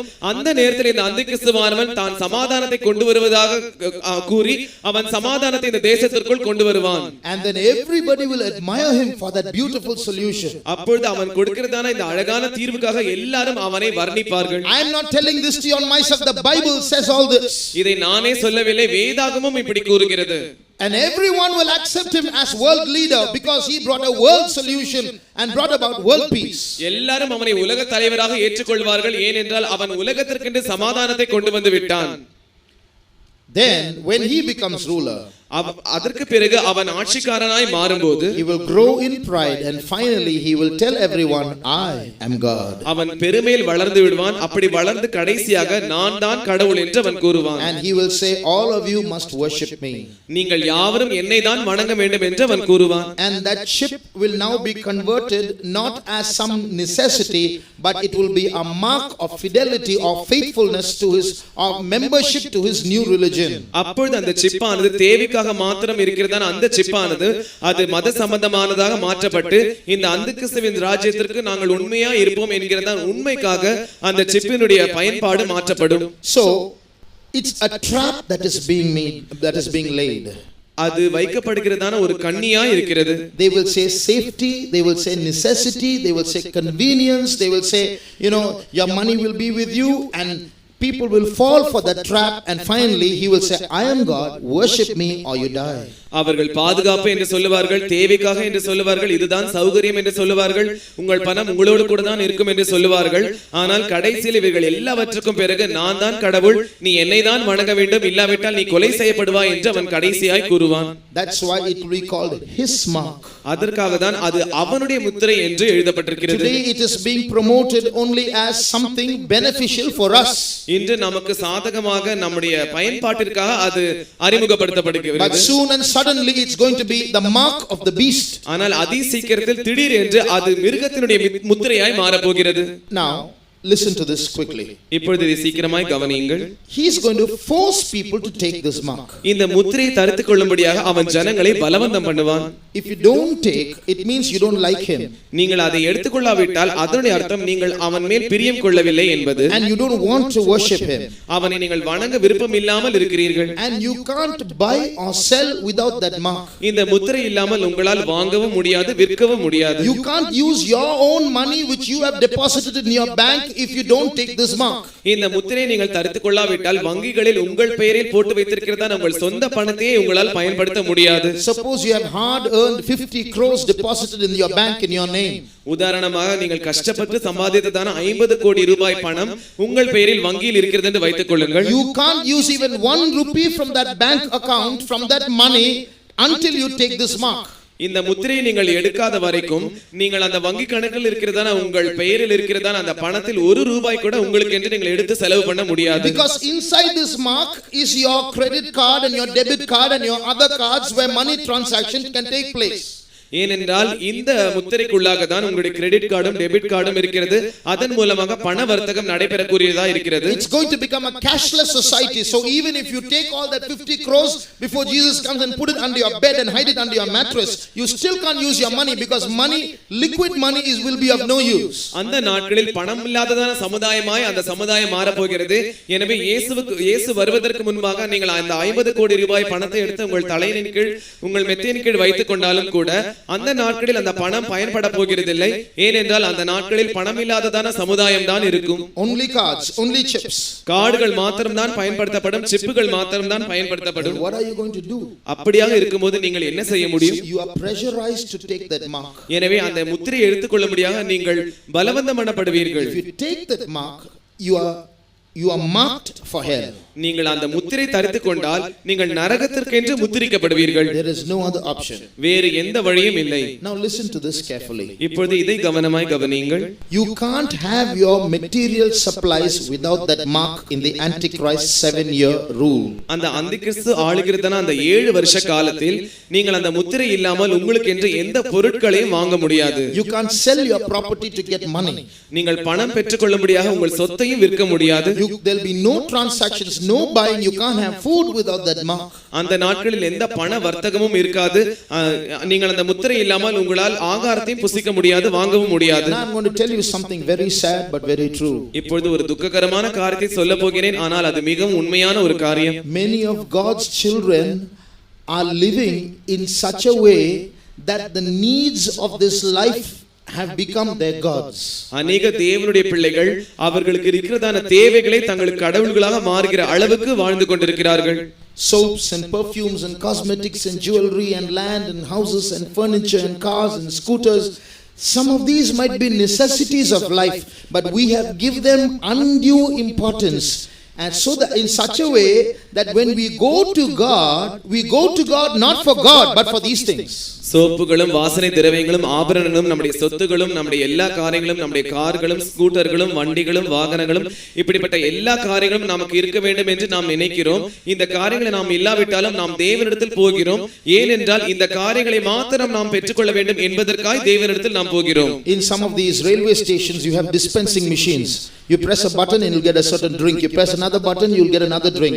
We are using God like dispensing machines. We want something, so we go to God to get that something. சில ரயில் நிலையங்களில் இப்படிப்பட்ட டிஸ்பென்சிங் மிஷின்கள் இருக்கும்.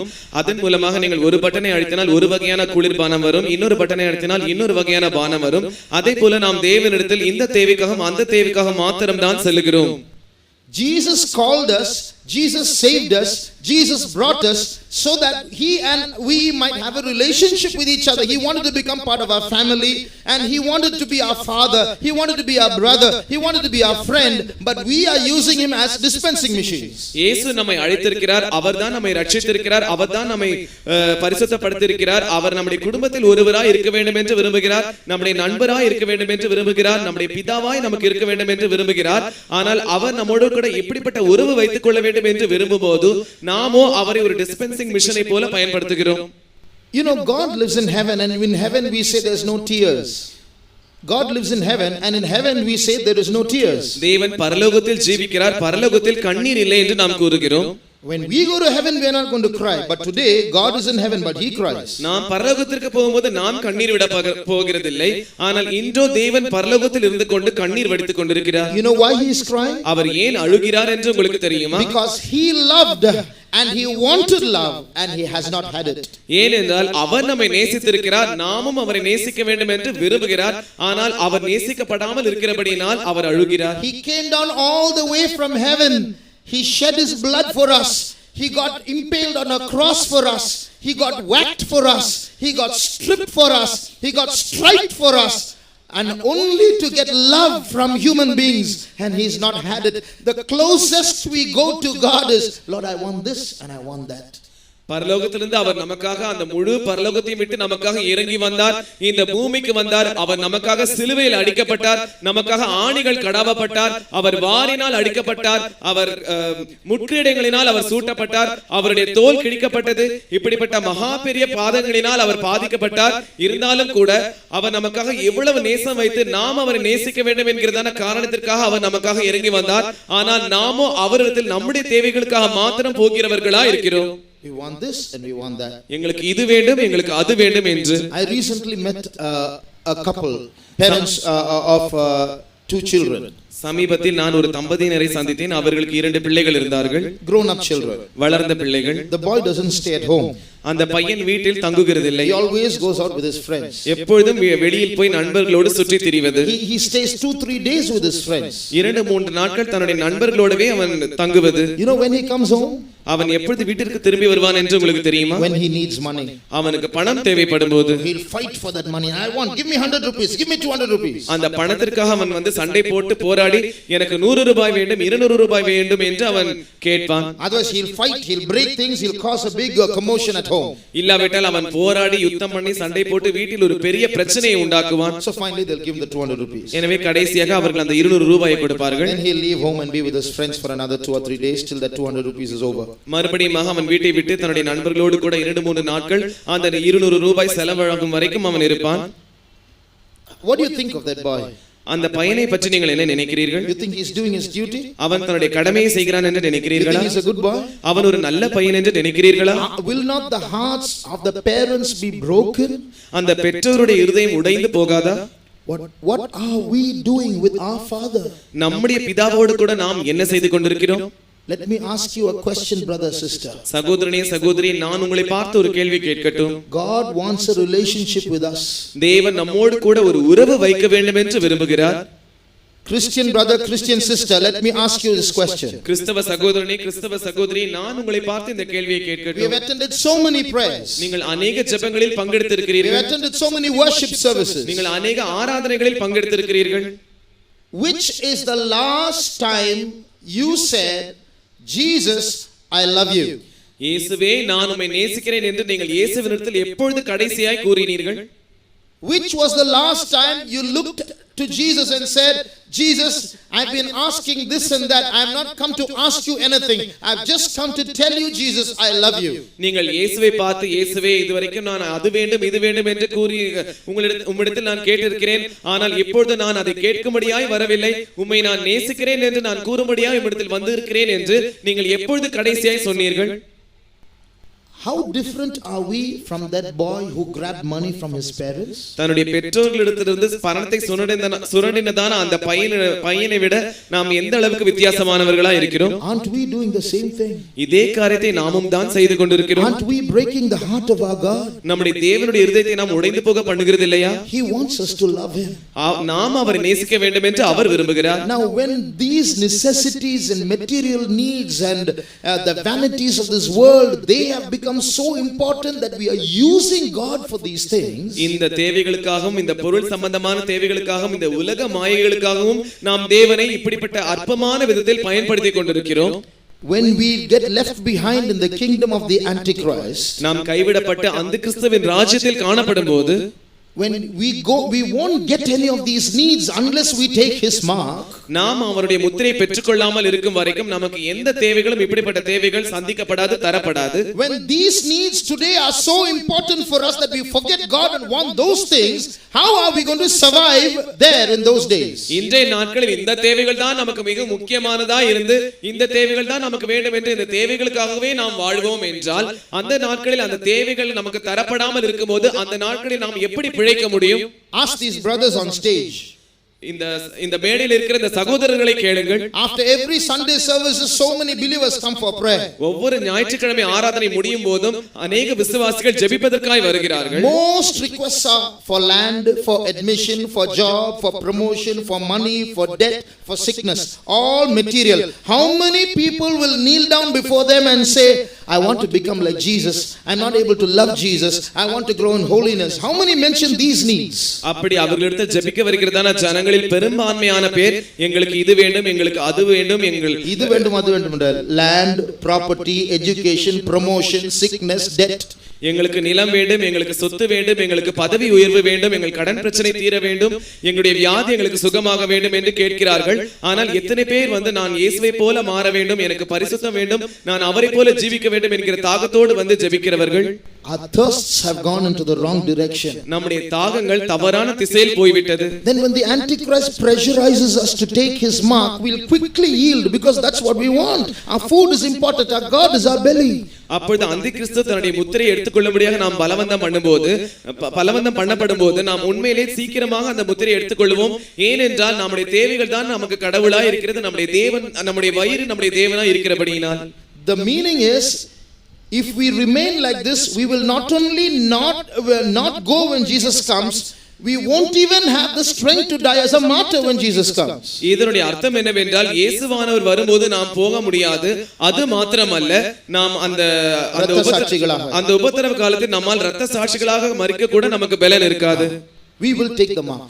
நாம் அந்த முத்திரையை தரித்துக் கொள்வோம். We have to set right our priorities. எனவே நாம் நம்முடைய முக்கியத்துவங்களை சரிப்படுத்த வேண்டும். We should learn to love God more than everything else. மற்ற எல்லா காரியங்களை காட்டிலும் நாம் தேவனை நேசிக்க கற்றுக்கொள்ள வேண்டும். Shall we close our eyes? நாம் நம்முடைய கண்களை மூடுவோம். Today our Jesus is in our midst, standing before us. இன்று நம்முடைய இயேசுவானவர் நம்முடைய மத்தியில் நின்று கொண்டிருக்கிறார். What is your relationship with him? அவரோடு கூட உங்களுக்கு உறவு எப்படி இருக்கிறது? Is he a dispensing machine? அவர் உங்களுக்கு ஒரு டிஸ்பென்சிங் மிஷனை போல இருக்கிறாரா? Are you going to him just for needs? தேவைகளுக்காக மாத்திரம் நீங்கள் அவரிடத்தில் போய் கொண்டிருக்கிறீர்களா? Is he just your your vegetable vendor or your doctor, or is he just the director of the employment exchange? அவர் உங்களுக்கு ஒரு காய்கறி கடைக்காரராக, இல்லாவிட்டால் ஒரு வைத்தியராக, இல்லாவிட்டால் வேலை வாய்ப்பு அலுவலகத்தின் அதிகாரியாக மாத்திரம் அவர் உங்களுக்கு இருக்கிறாரா? Or is he your savior, your lover, your bridegroom, your God? இல்லாவிட்டால் அவர் உங்களுக்கு இரட்சகராக, உங்களை நேசிக்கிறவராக, உங்களுடைய மணவாளனாக, உங்களுடைய தேவனாக அவர் இருக்கிறாரா? What place have you given him in your family? உங்கள் குடும்பத்தில் அவருக்கு என்ன ஸ்தானத்தை கொடுத்திருக்கிறீர்கள்? Are you going to just push him aside and use him only when you want to? அவரை தள்ளிவிட்டு உங்களுக்கு தேவையான போது மாத்திரம் நீங்கள் அவரை பயன்படுத்த போகிறீர்களா? Young brothers, young sisters, வாலிப சகோதரர்களே, வாலிப சகோதரிகளே, you go to him for exams that you might do well in your studies. உங்கள் படிப்பில் நீங்கள் தேர்ச்சி அடையும்படியாக தேர்வுகளின் நேர்வனத்தின் போது மாத்திரம் தான் நீங்கள் அவரிடத்தில் செல்லுகிறீர்களா? But after that you want to enjoy life as you like, isn't it? ஆனால் அதற்கு பிறகு உங்கள் இஷ்டத்தின்படியே நீங்கள் உங்கள் வாழ்க்கையை அனுபவிக்க வேண்டுமா? You want your television, you want your fashions, you want your girlfriends and your boyfriends, you want to live as you like, you want this phone and that phone, and you want this bike and that bike. Those are your gods, not your Jesus. உங்களுக்கு TV வேண்டும், உங்களுடைய நண்பர்கள், ஆண் நண்பர்கள் உங்களுக்கு வேண்டும், உங்கள் பெண் நண்பர்கள் உங்களுக்கு வேண்டும், உங்களுக்கு ஆடம்பரங்கள் வேண்டும், உங்களுக்கு வசதிகள் வேண்டும், இந்த பைக் வேண்டும், அந்த பைக் வேண்டும், ஆனால் உங்களுக்கு இயேசு தேவனாய் இருக்கிறதில்லை. Those are your gods, not Jesus. அவைகள் தான் உங்களுக்கு கடவுள்களாய் இருக்கிறது, இயேசு உங்களுக்கு தேவனாய் இல்லை. Today Jesus is standing in our midst. இன்று இயேசுவானவர் நம்முடைய மத்தியில் நின்று கொண்டிருக்கிறார். Who is your God? உங்கள் தேவன் யாராய் இருக்கிறார்கள்? If not Christ, then the Antichrist. கிறிஸ்து இல்லாமல் இருப்பார் என்றால் உங்களுக்கு தேவன் அந்தி கிறிஸ்து தான். Who are you going to choose? நீங்கள் யாரை தேர்ந்தெடுக்க போகிறீர்கள்? God is giving you one more chance as he stands in our midst. தேவன் நம்முடைய மத்தியில் நின்று கொண்டிருக்கும் போதுதானே நமக்கு இன்னொரு தருணத்தையும் தருகிறவராய் இருக்கிறார். Jesus, I don't want to use you. இயேசுவே, நான் உம்மை பயன்படுத்த விரும்பவில்லை. I don't just want to put you somewhere far away. இயேசுவே, நான் உம்மை தூர இடத்தில் ஏதோ ஒரு இடத்தில் வைக்க விரும்பவில்லை. Jesus, be the head of my family. இயேசுவே, என்னுடைய குடும்பத்திற்கு நீரே தலைவராய் இருக்க வேண்டும். Be the head of my life. இயேசுவே, என்னுடைய வாழ்க்கைக்கு நீரே தலைவராய் இருக்க வேண்டும். Be my elder brother. இயேசுவே, நீர் எனக்கு மூத்த சகோதரனாய் இருக்க வேண்டும். You be my father and my mother. இயேசுவே, நீரே எனக்கு தகப்பனாக தாயாக இருக்க வேண்டும். You must be my bridegroom. இயேசுவே, நீரே எனக்கு மணவாளனாய் இருக்க வேண்டும். How many want to renew their decisions this night? எத்தனை பேர் இந்த ராத்திரி வேளையில் அந்த தீர்மானத்தை புதுப்பிக்க விரும்புகிறீர்கள்? Satan is standing on one side, he wants your soul. சாத்தானானவன் ஒரு பக்கத்தில் நின்று கொண்டு உங்கள் ஆத்மாவுக்காக போராடி கொண்டிருக்கிறார். Jesus is standing before us, he wants your soul. இயேசுவானவர் நமக்கு முன்பாக நின்று கொண்டிருக்கிறார், அவரும் நம்முடைய ஆத்மாவுக்காக கேட்டுக் கொண்டிருக்கிறார். The choice is yours. ஆனால் தேர்ந்தெடுப்பு உங்களுடையது. You are not a machine. நீங்கள் ஒரு இயந்திரம் அல்ல. You have a right to choose. தெரிந்து கொள்வதற்கு உங்களுக்கு உரிமை உண்டு. You can choose Jesus, you can reject Jesus. நீங்கள் இயேசுவை தேர்ந்தெடுக்கவும் செய்யலாம், இல்லாவிட்டால் அவரை புறக்கணித்தும் தள்ளலாம். You may be listening from far away, you can choose Jesus, you can reject Jesus. ஒருவேளை நீங்கள் தூரத்திலிருந்து இதை கேட்டுக்கொண்டிருக்கலாம், நீங்கள் இயேசுவை தேர்ந்தெடுக்கலாம், இல்லாவிட்டால் அவரை புறக்கணிக்கலாம். All those who say I want Jesus not just as a machine, as a dispensing machine to use him, but let him be my God, let him be my friend, let him be my husband, let him be my brother. Put up your hands. எனக்கு இயேசுதான் வேண்டும், dispensing மிஷனை போல நான் அவரை பயன்படுத்த விரும்பவில்லை. அவர்தான் எனக்கு சிநேகிதராய் இருக்க வேண்டும், அவர் எனக்கு பிதாவாய் இருக்க வேண்டும், அவர்தான் எனக்கு மணவாளனாய் இருக்க வேண்டும், அவர்தான் எனக்கு நாயகராய் இருக்க வேண்டும் என்று சொல்கிறவர்கள் உங்கள் கரங்களை உயர்த்துங்கள். Close your eyes. உங்கள் கண்களை மூடுங்கள். Can you see Jesus standing in front of us? நமக்கு முன்பாக இயேசு நின்று கொண்டிருக்கிறதை உங்களால் பார்க்க முடிகிறதா? Jesus was crying till now, is smiling. இயேசு இதுவரைக்கும் அழுது கொண்டிருந்தார், ஆனால் இப்பொழுதோ அவர் நகைக்கிறார். You have wiped his tears by lifting up your hands. நீங்கள் உங்கள் கரங்களை உயர்த்தினதன் மூலமாக அவருடைய கண்ணீரை துடைத்து இருக்கிறீர்கள். Instead of tears of sorrow, tears of joy are coming down his face. துக்கத்தின் கண்ணீருக்கு பதிலாக அவருடைய முகத்தில் சந்தோஷத்தின் கண்ணீர் வந்து கொண்டிருக்கிறது. Because here is a small group of people who want to love him. ஏனென்றால் இங்கே ஒரு சிறிய கூட்ட ஜனங்கள் அவரை நேசிக்க வேண்டும் என்று விரும்புகிறபடியினால். There are powers pulling us away. நம்மை இழுக்கிறதான வல்லமைகள் இருக்கிறது. But we want to love him. ஆனால் நாமோ அவரை நேசிக்க விரும்புகிறோம். Yes, Satan is trying to tempt us away from Jesus. சாத்தானானவன் இயேசுவை விட்டு நம்மை கொண்டு போகும்படியாக நம்மை சோதிக்கிறவனாய் இருக்கிறான். But we want to love him. ஆனால் நாமோ அவரை நேசிக்க விரும்புகிறோம். We have lifted up our hands as witnesses that we want to love Jesus. நாங்கள் இயேசுவை நேசிக்க விரும்புகிறோம் என்கிறதுக்கு சாட்சியாக நாம் நம்முடைய கரங்களை உயர்த்தி இருக்கிறோம். Heaven is rejoicing to see our hands lifted up. நம்முடைய கரங்கள் உயர்த்தினதை பார்ப்பதற்கு பரலோகம் களிகூர்ந்து கொண்டிருக்கிறது. Heaven is Jesus is rejoicing to see our hands lifted up. இயேசுவானவர் நம்முடைய கரங்களை கண்டு களிகூர்ந்து கொண்டிருக்கிறார். An evil spirit, a darkness is leaving you as your hands is lifted up. உங்கள் கரங்கள் உயர்த்தின போதே பொல்லாத ஆவிகள் அந்தகாரம் உங்களை விட்டு நீங்கிக் கொண்டிருக்கிறது. Light is shining in your life. உங்களுடைய வாழ்க்கையில் வெளிச்சம் பிரகாசித்துக் கொண்டிருக்கிறது. A burden that was sitting on your back is going to leave you now. உங்கள் முதுகில் இதுவரைக்கும் உட்கார்ந்து கொண்டிருந்ததான பாரம் உங்களை விட்டு இப்பொழுது நீங்க போகிறது. A demon of sorrow that was sitting on your back is going to leave you now. துக்கமாக பிசாசு இதுவரைக்கும் உங்கள் முதுகின் மேல் உட்கார்ந்து கொண்டிருந்தது இப்பொழுது அது உங்களை விட்டு நீங்க போகிறது. Because Jesus has come to you as your lover. ஏனென்றால் இயேசுவானவர் உங்களை நேசிக்கிறவராய் வந்திருக்கிறார். He has come to you as your best friend. உங்களுடைய சிறந்த நண்பராய் அவர் வந்திருக்கிறார். He is King of Kings and Lord of Lords and yet your brother. அவர் ராஜாதி ராஜா, அவர் கர்த்தாதி கர்த்தாவா இருந்தாலும் கூட இன்னும் அவர் உங்களுக்கு சிநேகிதராய் இருக்கிறார். And when the King of Kings is your brother, ராஜாதி ராஜா உங்களுக்கு சகோதரனாய் இருப்பார் என்றால் you can have everything else that you need. உங்களுக்கு தேவையான எல்லா காரியங்களும் உங்களுக்கு கிடைக்கும். Jesus is Lord of Lords. இயேசு கர்த்தாதி கர்த்தா. இயேசு கர்த்தாதி கர்த்தா. Let us praise our Lord of Lords. நாம் நம்முடைய கர்த்தாதி கர்த்தாவை துதிப்போம். Let us praise our King of Kings. நம்முடைய ராஜாதி ராஜாவை நாம் துதிப்போம். Let's express our love for him. நாம் அவர் மேல் வைத்திருக்கிற நம்முடைய பிரியத்தை வெளிப்படுத்துவோம். Brother, sister, say with your lips, Jesus, I love you. சகோதரனே சகோதரி, நீங்கள் உங்கள் வாயை திறந்து இயேசுவே நான் உம்மை நேசிக்கிறேன் என்று சொல்லுங்கள். Say with your lips, Jesus, I love you. உங்களுடைய உதடுகளினால் இயேசுவே நான் உம்மை நேசிக்கிறேன் என்று சொல்லுங்கள். You may be sick, but don't say now. No, don't say I'm sick. Say I love you. ஒருவேளை நீங்கள் வியாதியா இருக்கலாம், ஆனால் இப்பொழுது நான் வியாதியா இருக்கிறேன் என்று நீங்கள் சொல்ல வேண்டாம். இயேசுவே நான் உம்மை நேசிக்கிறேன் என்று சொல்லுங்கள். You may be in debt, but now don't say that. Say Jesus, I love you. ஒருவேளை நீங்கள் கடன் பிரச்சனையில் இருக்கலாம், ஆனால் அதை இப்பொழுது நீங்கள் சொல்ல வேண்டாம். இயேசுவே நான் உம்மை நேசிக்கிறேன் என்று சொல்லுங்கள். Open your mouths and praise Jesus. உங்கள் வாய்களை திறந்து இயேசுவை துதியுங்கள். Open your mouths and lift up your Jesus. உங்கள் வாய்களை திறந்து இயேசுவை உயர்த்துங்கள். Let that demon troubling your life be put to shame. உங்கள் வாழ்க்கையை தொந்தரவுபடுத்துகிறதான அந்த பிசாசு வெட்கப்படட்டும். Stotram, stotram, stotram, stotram. Jesus, we love you, Lord. I love you, Lord. I love you, Lord. Praise you, ஆண்டவரே. நாங்கள் உம்மை நேசிக்கிறோம் அப்பா. ஸ்தோத்திரம், ஸ்தோத்திரம், ஸ்தோத்திரம், ஸ்தோத்திரம், ஸ்தோத்திரம், ஸ்தோத்திரம். தேவன் நம்மை நீர்ப்பாய்ச்சலாய் மாற்றுகிறார். தேவன் சிலருக்குள் கிரியை செய்து கொண்டிருக்கிறார். சிலர் தேவன் ஆசீர்வதித்துக் கொண்டிருக்கிறார். சிலர் தேவன் ஆசீர்வதித்து அவர்களை உயிர்ப்பித்துக் கொண்டிருக்கிறார். நாம் தேவனை ஏற்றுக்கொண்டே இப்போது காணப்படுகிறோம்.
ஆத்மீயன் நேசரினால் ஆத்மரீபின் ஞானமறியார். ஆத்மீயன் நேசரினால் ஆத்மரீபின் ஞானமறியார். ஆத்மீயன் நேசரினால் ஆத்மரீபின் ஞானமறியார். ஆத்மீயன் நேசரினால் ஆத்மரீபின் ஞானமறியார்.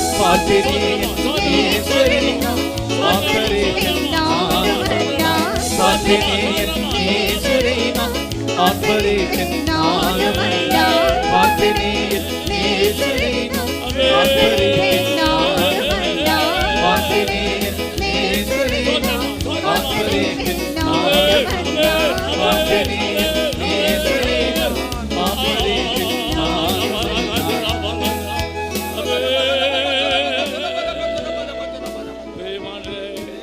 உண்மையாகவே சிலர் உயிர்ப்பிக்கப்பட்டு கொண்டே இருக்கார்கள்.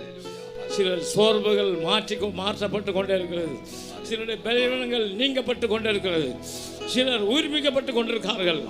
இப்போ கேட்ட அந்த வார்த்தைகள் சிலர் உயிர்ப்பித்துக் கொண்டிருக்கிறது. இப்போ பேசப்பட்ட வார்த்தைகள் சிலர் உயிர்ப்பித்துக் கொண்டிருக்கிறது. சிலர் தேவனுடைய அன்பினால் நிரப்பட்டு கொண்டிருக்கார்கள். சில பலவீனங்கள் மாற்றப்பட்டு கொண்டிருக்கிறது. தேவ சமூக ஒப்படைங்கள் ஒன்று கூட நாம் தேவனை தெரிந்து கொள்வோமாக. தேவனை நாம் தெரிந்து கொள்வோமாக. தேவனை நாம் பற்றி கொள்வோமாக. உணர்வடைய வாழ்ந்திடும் சரீரங்கள் உயிரடைய. சோர்ந்திடும் உள்ளங்கள் உணர்வடைய வாழ்ந்திடும் சரீரங்கள் உயிரடைய. ஆண்டிடும் சக்திகள் அதனோடவே அன்னிவரும் எமக்கு ஜெயம் பெறுமே. ஆண்டிடும் சக்திகள் அதனோடவே அன்னிவரும் எமக்கு ஜெயம் பெறுமே. சோர்ந்திடும் உணர்வடைய வாழ்ந்திடும் சரீரங்கள் உயிரடைய. சோர்ந்திடும் உணர்வடைய வாழ்ந்திடும் சரீரங்கள் உயிரடைய. ஆண்டிடும் சக்திகள் அதனோடவே அன்னிவரும் எமக்கு ஜெயம் பெறுமே. ஆண்டிடும் சக்திகள் அதனோடவே அன்னிவரும் எமக்கு ஜெயம் பெறுமே. உள்ளங்கள் உணர்வடைய வாழ்ந்திடும் சரீரங்கள் உயிரடைய. சோர்ந்திடும் உள்ளங்கள் உணர்வடைய வாழ்ந்திடும் சரீரங்கள் உயிரடைய. ஆண்டிடும் சக்திகள் அன்னிவரும் எமக்கு ஜெயம் பெறுமே. ஆண்டிடும் சக்திகள் அதனோடவே அன்னிவரும் எமக்கு ஜெயம் பெறுமே. ஆண்டிடும் சக்திகள் அதனோடவே அன்னிவரும் எமக்கு ஜெயம் பெறுமே. ஆண்டிடும் சக்திகள் அதனோடவே அன்னிவரும் எமக்கு ஜெயம் பெறுமே. ஆண்டிடும் சக்திகள் அதனோடவே அன்னிவரும் எமக்கு ஜெயம் பெறுமே. ஆண்டிடும் சக்திகள் அதனோடவே அன்னிவரும் எமக்கு ஜெயம் பெறுமே. ஆண்டிடும் சக்திகள் அதனோடவே அன்னிவரும் எமக்கு ஜெயம் பெறுமே. ஆண்டிடும் சக்திகள் அதனோடவே அன்னிவரும் எமக்கு ஜெயம் பெறுமே. ஆண்டிடும் சக்திகள் அதனோடவே அன்னிவரும் எமக்கு ஜெயம் பெறுமே. ஆண்டிடும் சக்திகள் அதனோடவே அன்னிவரும் எமக்கு ஜெயம் பெறுமே. ஆண்டிடும் சக்திகள் அதனோடவே அன்னிவரும் எமக்கு ஜெயம் பெறுமே. ஆண்டிடும் சக்திகள் அதனோடவே அன்னிவரும் எமக்கு ஜெயம் பெறுமே. ஆண்டிடும் சக்திகள் அதனோடவே அன்னிவரும் எமக்கு ஜெயம் பெறுமே. ஆண்டிடும் சக்திகள் அதனோடவே அன்னிவரும் எமக்கு ஜெயம் பெறுமே. ஆண்டிடும் சக்திகள் அதனோடவே அன்னிவரும் எமக்கு ஜெயம் பெறுமே. ஆண்டிடும் சக்திகள் அதனோடவே அன்னிவரும் எமக்கு ஜெயம் பெறுமே. ஆண்டிடும் சக்திகள் அதனோடவே அன்னிவரும் எமக்கு ஜெயம் பெறுமே.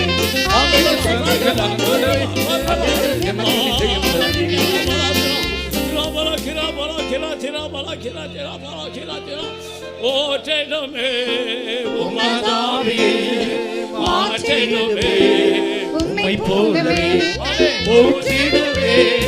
உமதாவே மாற்றிடுவே. உம்மை போலவே ஊற்றிடுவே. உமதாவே மாற்றிடுவே. உம்மை போலவே ஊற்றிடுவே. உமதாவே மாற்றிடுவே. உம்மை போலவே ஊற்றிடுவே. உமதாவே மாற்றிடுவே. உம்மை போலவே ஊற்றிடுவே. உமதாவே மாற்றிடுவே. உம்மை போலவே ஊற்றிடுவே. உமதாவே மாற்றிடுவே. உம்மை போலவே ஊற்றிடுவே. உமதாவே மாற்றிடுவே. உம்மை போலவே ஊற்றிடுவே. உமதாவே மாற்றிடுவே. உம்மை போலவே ஊற்றிடுவே. உமதாவே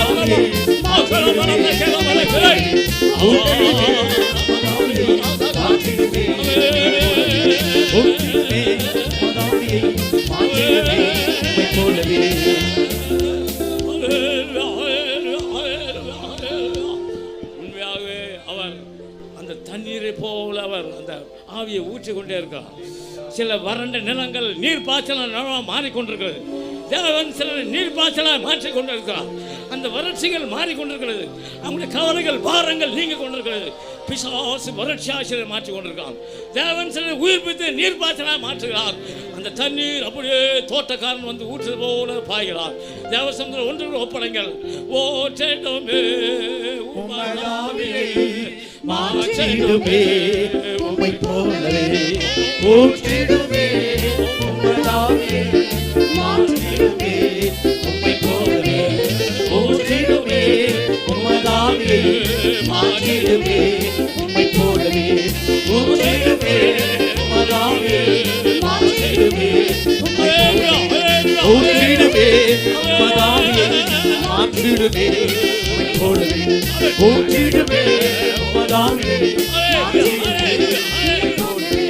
ஊற்றிடுமே உம்மதாவே மாற்றிடுமே உம்மை போலவே ஊற்றிடுமே உம்மதாவே மாற்றிடுமே உம்மை போலவே ஊற்றிடுமே உம்மதாவே மாற்றிடுமே உம்மை போலவே ஊற்றிடுமே உம்மதாவே மாற்றிடுமே உம்மை போலவே ஊற்றிடுமே உம்மதாவே மாற்றிடுமே உம்மை போலவே ஊற்றிடுமே உம்மதாவே மாற்றிடுமே உம்மை போலவே ஊற்றிடுமே உம்மதாவே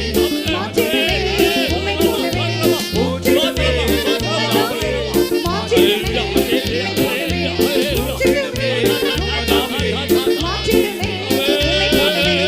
ஊற்றிடுமே உம்மதாவே மாற்றிடுமே உம்மை போலவே ஊற்றிடுமே உம்மதாவே மாற்றிடுமே உம்மை போலவே ஊற்றிடுமே உம்மதாவே மாற்றிடுமே உம்மை போலவே ஊற்றிடுமே உம்மதாவே மாற்றிடுமே உம்மை போலவே ஊற்றிடுமே உம்மதாவே மாற்றிடுமே உம்மை போலவே ஊற்றிடுமே உம்மதாவே மாற்றிடுமே உம்மை போலவே ஊற்றிடுமே உம்மதாவே மாற்றிடுமே உம்மை போலவே ஊற்றிடுமே உம்மதாவே மாற்றிடுமே உம்மை போலவே ஊற்றிடுமே உம்மதாவே மாற்றிடுமே உம்மை போலவே ஊற்றிடுமே உம்மதாவே மாற்றிடுமே உம்மை போலவே ஊற்றிடுமே உம்மதாவே மாற்றிடுமே உம்மை போலவே ஊற்றிடுமே உம்மதாவே மாற்றிடுமே உம்மை போலவே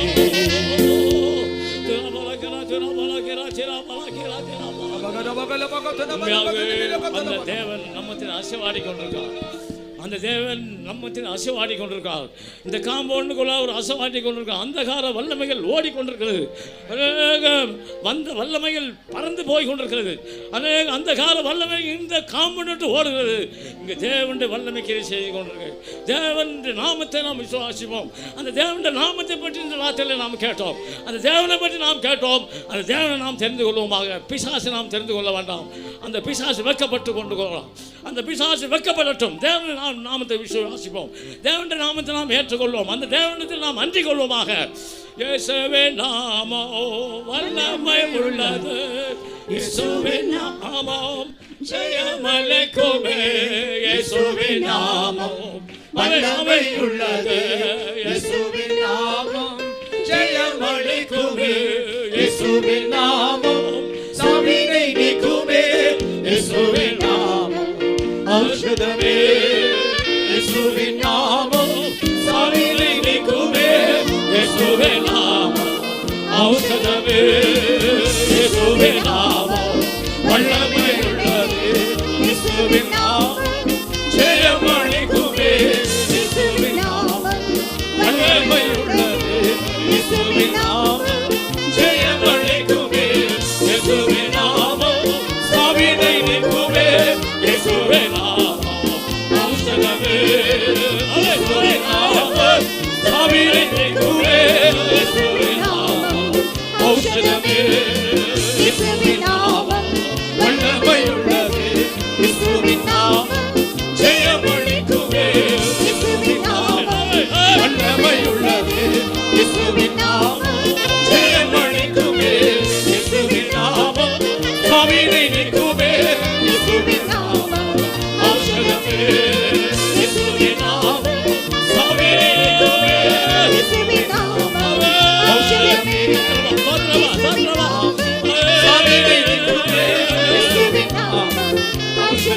இயேசுவின் நாமம் சாவினை நீக்குமே இயேசுவின் நாமம் ஔஷதமே இயேசுவின் நாமம் சாவினை நீக்குமே இயேசுவின் நாமம் ஔஷதமே இயேசுவின் நாமம் சாவினை நீக்குமே இயேசுவின் நாமம் ஔஷதமே இயேசுவின் நாமம் சாவினை நீக்குமே இயேசுவின் நாமம் ஔஷதமே இயேசுவின் நாமம் சாவினை நீக்குமே இயேசுவின் நாமம் ஔஷதமே இயேசுவின் நாமம் சாவினை நீக்குமே இயேசுவின் நாமம் ஔஷதமே இயேசுவின் நாமம் சாவினை நீக்குமே இயேசுவின் நாமம் ஔஷதமே இயேசுவின் நாமம் சாவினை நீக்குமே இயேசுவின் நாமம் ஔஷதமே இயேசுவின் நாமம் சாவினை நீக்குமே இயேசுவின்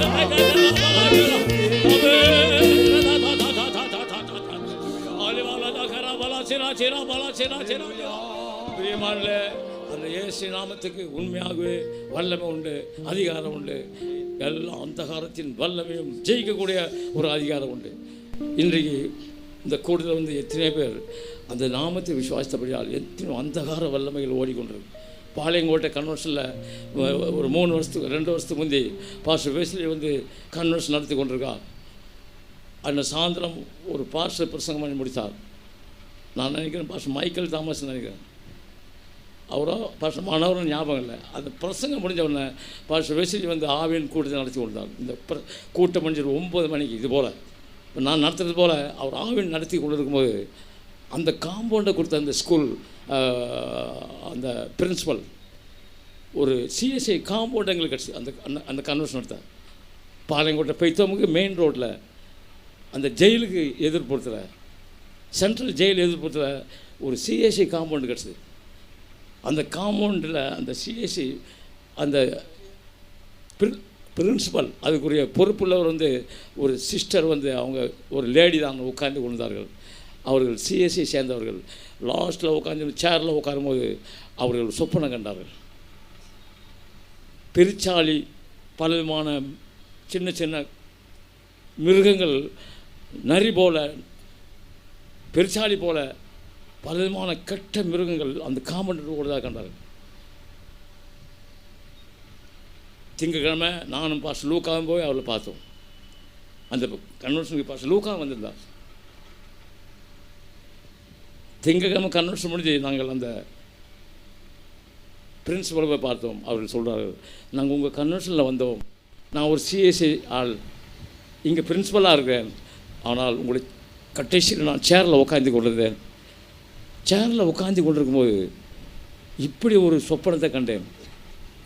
அப்படியே என் கண்ணுக்கு முன்பாக எத்தனையோ கெட்ட கெட்ட மிருகங்கள் பன்றியை போல, குரங்கை போல, பெருச்சாலியை போல, நரியை போல அப்படியே இந்த இடத்த விட்டு ஓடுறதாக கண்டாங்க. உண்மையாகவே அப்படிப்பட்ட எத்தனையோ அசுத்தாவிகள் மிருகத்துக்குள் நுழைஞ்சி அது கிரி செய்து கொண்டிருந்தது. ஆனால் அந்த பாஸ்டர் வெஸ்லி அப்படி அதே மாதிரி ஆவில் நிறைஞ்சு கோரஸ் பாடி இப்படி ஜனங்களை உற்சாகப்படுத்தும் போது அந்த ஆவியெல்லாம் ஓடுதானே விட்டு எத்தனை பேர் சந்தோஷம் பெற்றார்கள். அவங்களுடைய வியாதிகளிலிருந்து விடுதலை பெற்றுக் கொண்டார்கள். அன்று இரவு பெரிய ஆசீர்வாதம் உண்டாயிட்டு. பாளையங்கோட்டை கன்வென்ஷன் 2-3 வருஷத்துக்கு முந்தி அவன் அப்படிப்பட்ட தேவன், அந்த நாமம் அப்படிப்பட்ட வல்லமுள்ள நாமம். அதுக்காக சோத்திரம் பண்ணுங்கள். சோத்திரம் சோத்திரம் சோத்திரம் சோத்திரம் சோத்திரம் சோத்திரம் சோத்திரம். இயேசுவின் நாமம் வல்லமை உள்ளது. இயேசுவின் நாமம் ஜெயமளிக்குமே. இயேசுவின் நாமம் வல்லமை உள்ளது. இயேசுவின் நாமம் ஜெயமளிக்குமே. இயேசுவின் நாமம் சோதனை நீக்குமே. எல்லாம் கை தட்டி பாருங்க. எல்லாம் கை தட்டி பாருங்க. அந்த தேவன் நம்மை ஆசீர்வதித்து கொண்டிருக்கிறார். அநேக ஆவிகள் ஓடிக்கொண்டிருக்கிறது. அநேக பொல்லாத ஆவிகள் ஓடிக்கொண்டிருக்கிறது. இயேசுவின் நாமம் ஜெயமளிக்குமே. இயேசுவின் நாமம் வல்லமை உள்ளது. இயேசுவின் நாமம் ஜெயமளிக்குமே. இயேசுவின் நாமம் சோதனை நீக்குமே. இயேசுவின் நாமம் ஔஷதமே. இயேசுவின் நாமம் சோதனை நீக்குமே. இயேசுவின் நாமம் ஔஷதமே. இயேசுவின் நாமம் வல்லமை உள்ளது.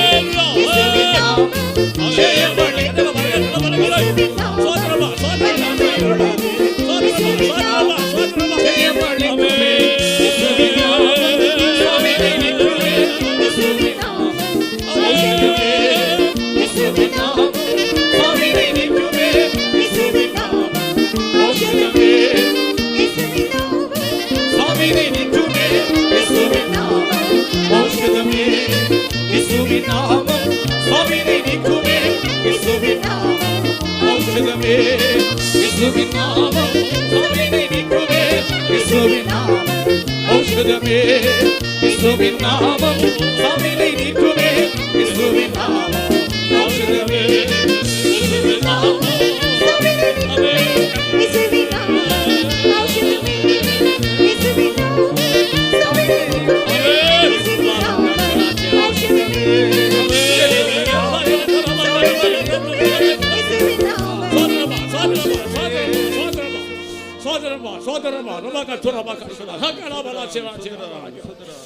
உண்மையாக அந்த இயேசு நாமத்துக்கு வல்லமை உண்டு, அந்த இயேசு நாமத்துக்கு அதிகாரம் உண்டு. எத்தனையோ அந்தகார வல்லமைகள் ஓடத்தக்கதாக அவருடைய நாமம் இங்கே கிரி செய்து கொண்டிருக்க தயவுக்காக சோதனை பண்ணுங்க.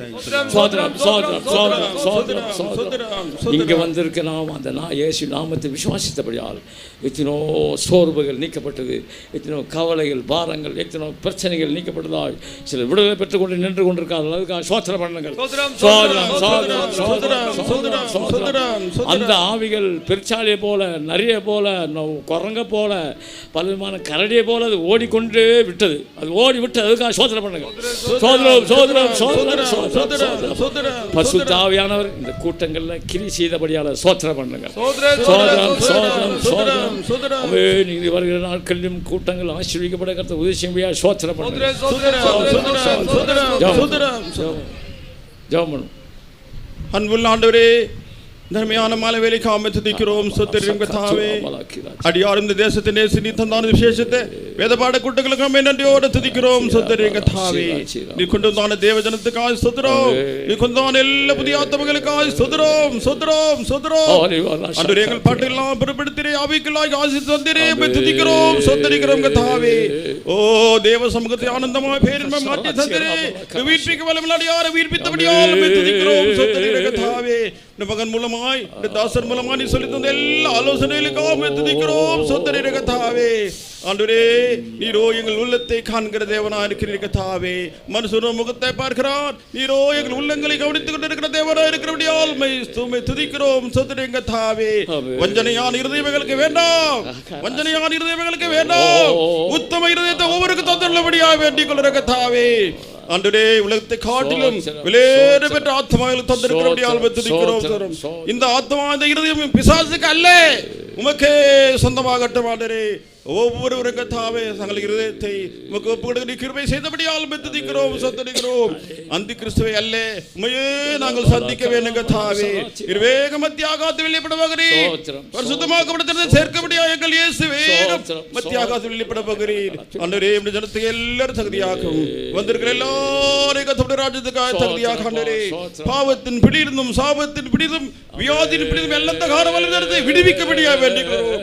எல்லாரையும் பரிசுத்தமாக ஆண்டவரே ராஜ்யத்துக்காக தகுதியாக்கும். எல்லா துதிக்க நம்மை நீர் எடுத்துக்கொள்ளும். இயேசுவின் நாமத்தில் வேண்டுகிறோம் எங்கள் நல்ல பிதாவே.